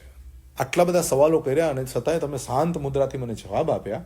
તો તમારું આ મનના ઘોડાને, આ મનના હાથીને, હા વેગ બનતો દોડવા વાળું ચારે બાજુ દુનિયામાં, એ મનને તમે શાંત કેવી રીતે કર્યું? ત્યારે ગૌતમ સ્વામીએ જવાબ આપ્યો. સાંભળો છે જવાબ? એટલે આપણો ટાઈમ પૂરો થઈ જશે હમણાં. હા, સાંભળો છે ને જવાબ? કોનો જવાબ છે આ? ગૌતમ સ્વામી. ગૌતમ સ્વામી મને બહુ ગમે. હા, ગૌતમ સ્વામી મારા પ્રિય, બહુ પ્રિય. 24 તીર્થંકરો મને પ્રિય જ છે, પણ ઋષભદેવ ભગવાનનું જીવન જોયું ત્યાર પછી એમ કે આપણે આવું આપણાથી ન થાય. હા, ઘરે ઘરે ગોચરી જાય ને 1 વર્ષ સુધી કોઈ ખાવાનું ના આપે, આપણી તાકાત નથી ભાઈ આટલું સહન કરી શકે. પછી વિચાર કર્યો કે શાંતિનાથ ભગવાન જેવું બને, કે ના શાંતિ ભગવાન આમ શરીરને કાપી કાપીને મૂકી દે એક જીવ માટે, એવું આપણે પાસે સામર્થ્ય નથી. છેલ્લે કીધું ચલો પાર્શનાથ તો બનશું, એના જીવન ચરિત્ર વાંચ્યા પછી કે ના પાર્શ ભગવાન પણ પેલા કમઠ આવીને એટલી હેરાનગતિ કરતો હતો, આપણું કામ નથી આ. પણ ચલો ભાઈ મહાવીર સ્વામી જેવું તો બનીએ કાંઈક. મહાવીર સ્વામીનું જીવન વાંચ્યું ત્યારે તો એમ થયું કે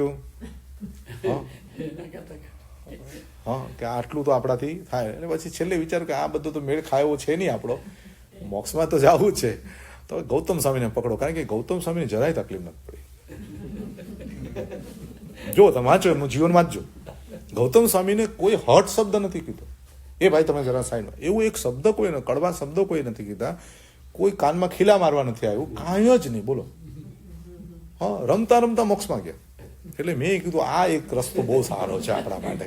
હા, કે ગૌતમ સ્વામીને આપણા દોસ્ત બનાવી દઈએ અને કહીએ કે ભાઈ તમે જરા મહાવીર સ્વામીના કાનમાં કહી દેજો કે મને મોક્ષ જોઈએ છે. એટલે ગૌતમ સ્વામીને આપણે સાધવા જોઈએ. ગૌતમ સ્વામી ભગવાનની સ્તુતિ ભક્તિ એ કરવા જેવી છે, કારણ કે એમાં કીધું અંગૂઠે અમૃત વસે લબ્ધિ તણા ભંડાર, અને પાછા અંદર શબ્દ કે મન વાંછિત ફળ દાતા. હા, આપણી મનની બધી ઈચ્છાઓ એ શું કરે, અને બધા તીર્થંકરો જુઓ, જેટલા પણ તીર્થંકર ભગવાન છે ને બધાની પ્રતિમા જોશો ને, નહીં લેવા નહીં દેવા. આનો મતલબ શું? નહીં લેવા નહીં દેવા. કાઉસંગમાં બેસી એ કે હું કાંઈ કોઈનું લઉં પણ નહીં, કોઈનું દવાઈ નહીં, હું મારા કેવા જ્ઞાનમાં મસ્ત છું. પણ એક ગૌતમ સ્વામી એવા છે, એને કાઉસક મુદ્રા ન રાખ્યો. એને શું કીધું? હા, હું દેવા ભાઈ, તારે જેટલું જેટલું એ લે. તારે તીર્થ યાત્રા કરવી છે, સંઘ કાઢવો છે, દેરાસર બનાવવું છે, ગ્રંથ લખવો છે, તારે આ કરું, હું રેડી આપું. હા, એટલે જે બ્રાહ્મણ હતા, લેવાવાળા હતા, ગણધર બન્યા પછી દેવાવાળા બની ગયા. હા, તો એ ગૌતમ સ્વામીની ભક્તિ કરો. આ કાળની અંદરમાં ગૌતમ સ્વામીનું ભજન કરો, ભક્તિ કરો, મંત્ર કરો, જાપ કરો. કારણ કે ગૌતમ સ્વામી આપણા 24 તીર્થંકરને સંદેશ પહોંચાડી દેશે. હા, કારણ કે શિવ ભગવાન હોય ત્યાં પોઠિયા હોય કે ના હોય, હા, શેઠ હોય એને સેવક હોય કે ના હોય, અને રાજા હોય તો મંત્રી હોય કે ના હોય. એટલે મંત્રીને કહી દેવાનું, રાજા સુધી પહોંચી જાય. પેલા કે અકબરે પેલા બિરબલને કીધું બહુ હું તારા પર ખુશ છું, બહુ ખુશ છું, તું માગ, તને માગે તે આપી દો. તો એને કીધું કે ભાઈ મને તો કાંઈ જોતું નથી, આપની મહેરબાની છે, બધું જ મારી પાસે છે, મને કાંઈ ન જોતું. કે ના તું માગ ને, મારે તને કાંઈક આપવું જ છે. તો સાહેબ નથી કાંઈ જોયું. કે ના. એટલે પછી એને થયું કે હવે રાજા આટલો બધો આગ્રહ કરે છે, કાંઈક માંગી લો. એટલે એને એના એક જ માંગણી કરી કે તમે જ્યારે સિંહાસન પર બેસવા જાઓ ત્યારે તમારે મારા કાનમાં એટલું કહી દેવાનું કે બિરબલ કેમ છો તું. શું કીધું? બિરબલ તું કેમ છો, બસ આટલું કહી દેજો, પછી મારા કાંઈ નથી જોતું, મને બહુ આનંદ થશે એનાથી. એટલે કે માગી આજ માગ્યું તે ઠીક છે. રાજ દરબારમાં જાય, બધા માણસો બેઠા હોય, અને પછી સિંહાસન પર બેસવાનો સમય થાય એટલે તરત એના કાનમાં જઈને કે બિરબલ મજામાં છે, આમ કરીને હાથ જોડી દે. પ્રજાને ખબર ન પડે શું થયું. હા, કે આને આના કાનમાં શું કીધું પ્રજાને ખબર ન પડે. એટલે પ્રજા મૂંઝાણી. એ કે હવે આ બિરબલને બહુ ખુશ કરો, નહીં તો આપણે હેરાન થઈ જશું કે. એટલે બધાએ ભેગા થઈને નક્કી કર્યું શું કરવું. તો કે સારી સારી સોના ચાંદી હીરા મોતી બધા મસ્ત મસ્ત ગિફ્ટ લઈને જાઓ.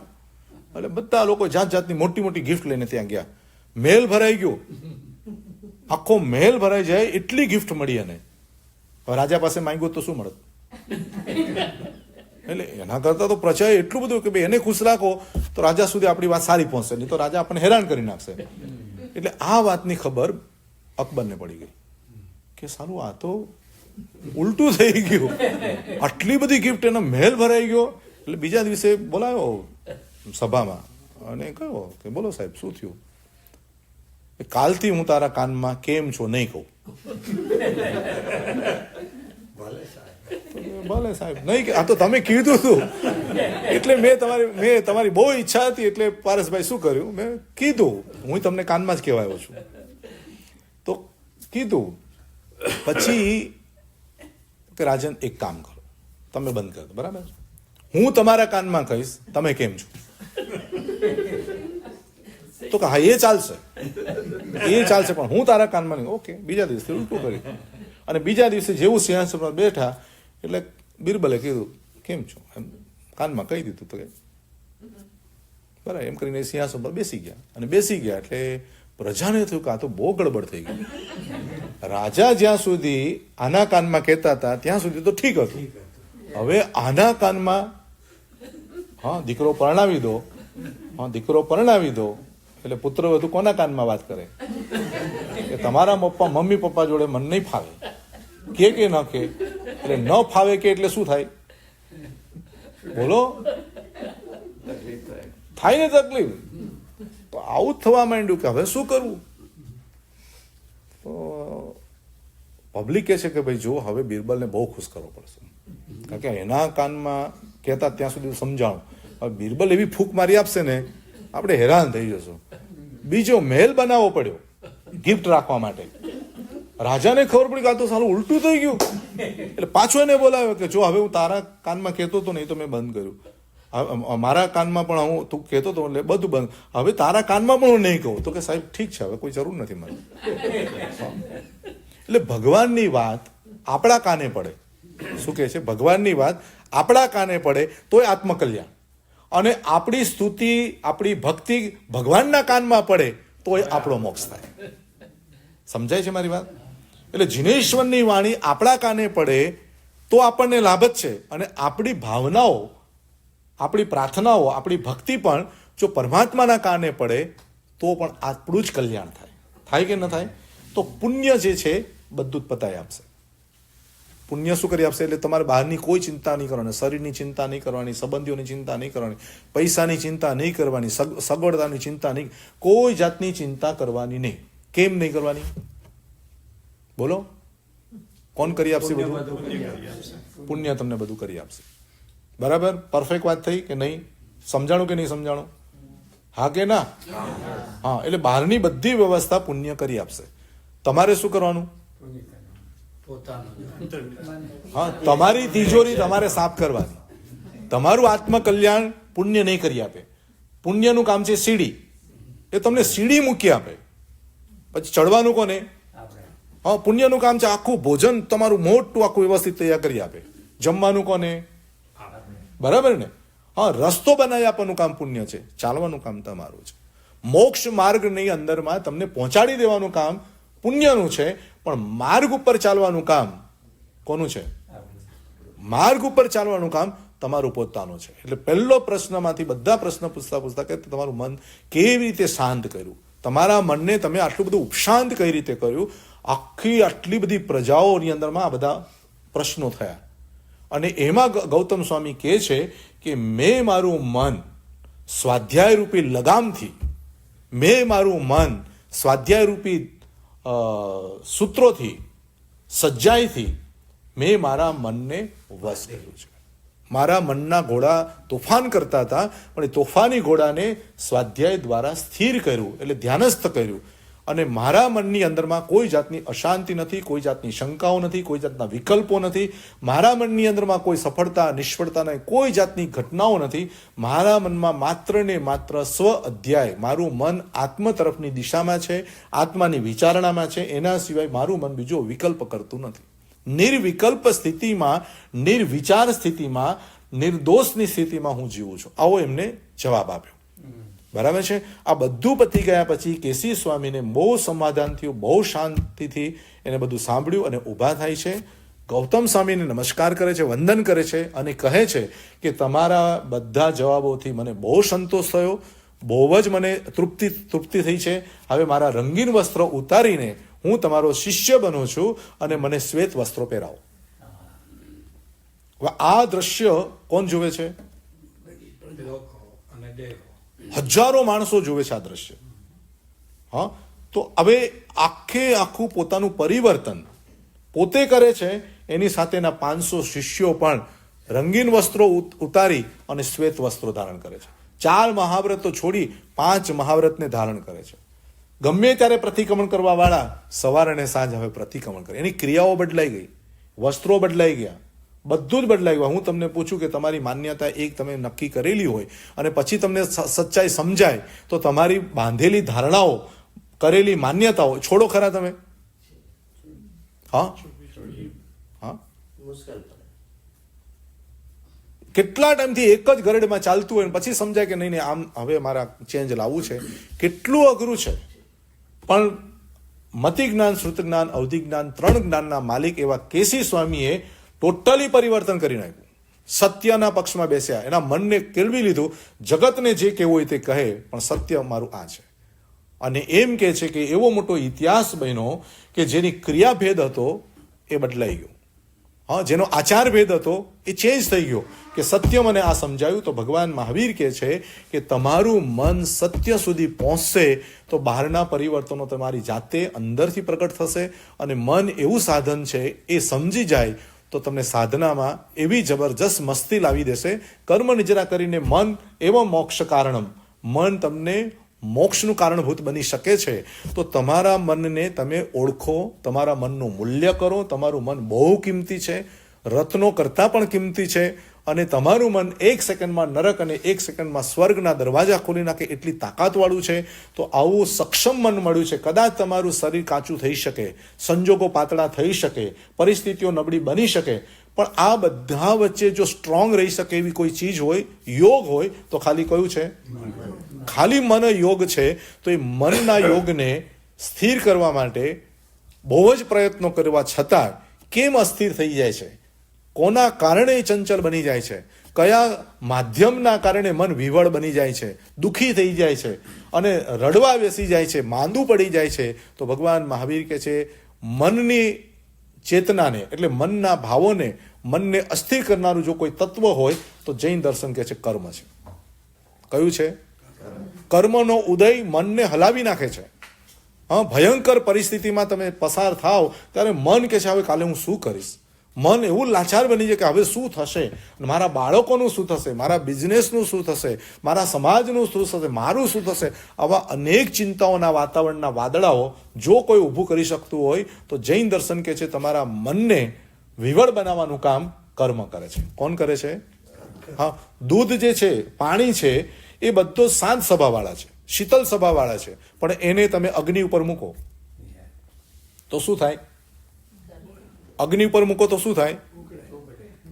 હા, તો કોનો વાંક છે આમાં? મન ગરમ છે, પાણી ગરમ છે કે ઠંડુ છે?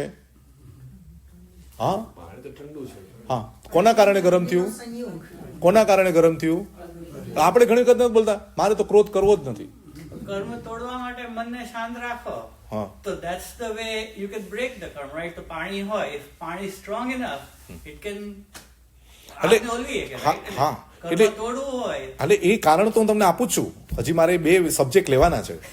હા, એટલે પહેલું તમારી સામે જે દેખાય છે આપણને કે ભાઈ પાણીનો સ્વભાવ તો આ છે, પણ એ સ્વભાવને ગરમ કરવા માટેનું તત્વ કોઈ હોય તો આગ છે. બરાબર છે? તો આગ ઉપર મુકાઈ ગયું છે તો એ આગ તમારા પાણીને ગરમ કરે. પછી પાણી જેવું નીચે ઉતારો એટલે શું થયું? આપણે દૂધ ઉભરાતું હોય તો દૂધ ઉભરાતું હોય તો 3 રસ્તા છે. પહેલું તો દૂધમાં શું કરો, 1 ગ્લાસ પાણી નાખી દો તો શું થઈ ગયું? હા, જે મેં 1.5 કલાક તમારા મન ઉપર પાણી નાખ્યું કે નહીં? હા, 1.5 કલાક સુધી જીનેશ્વરની વાણી રૂપી પાણી જ નાખ્યા કર્યું મેં કે ભાઈ કેમ કરતા કરતા ઉભરો, શાંત થાય. બરાબર? હવે પાણી નાખ્યા, પાણી નથી નાખવું અમારે, તો બીજો ઉપાય એ છે કે ગેસ બંધ કરી દો. તો તમે બીજા ઉપાયમાં જાઓ કે ભાઈ હવે ગેસ બંધ કરી દો એટલે ઉકળવાનું બંધ થઈ જાય. ત્રીજો ઉપાય એ છે તપેલું ઉતારી લો. આ 3 ઉપાય કરો તો તમારું મન શાંત રહે છે. બરાબર છે? તો પહેલો ઉપાય એ છે કે તમને જીનેશ્વરની વાણી, સ્વાધ્યાય આદિ કરવાથી તમારું મન થોડુંક શાંત થશે.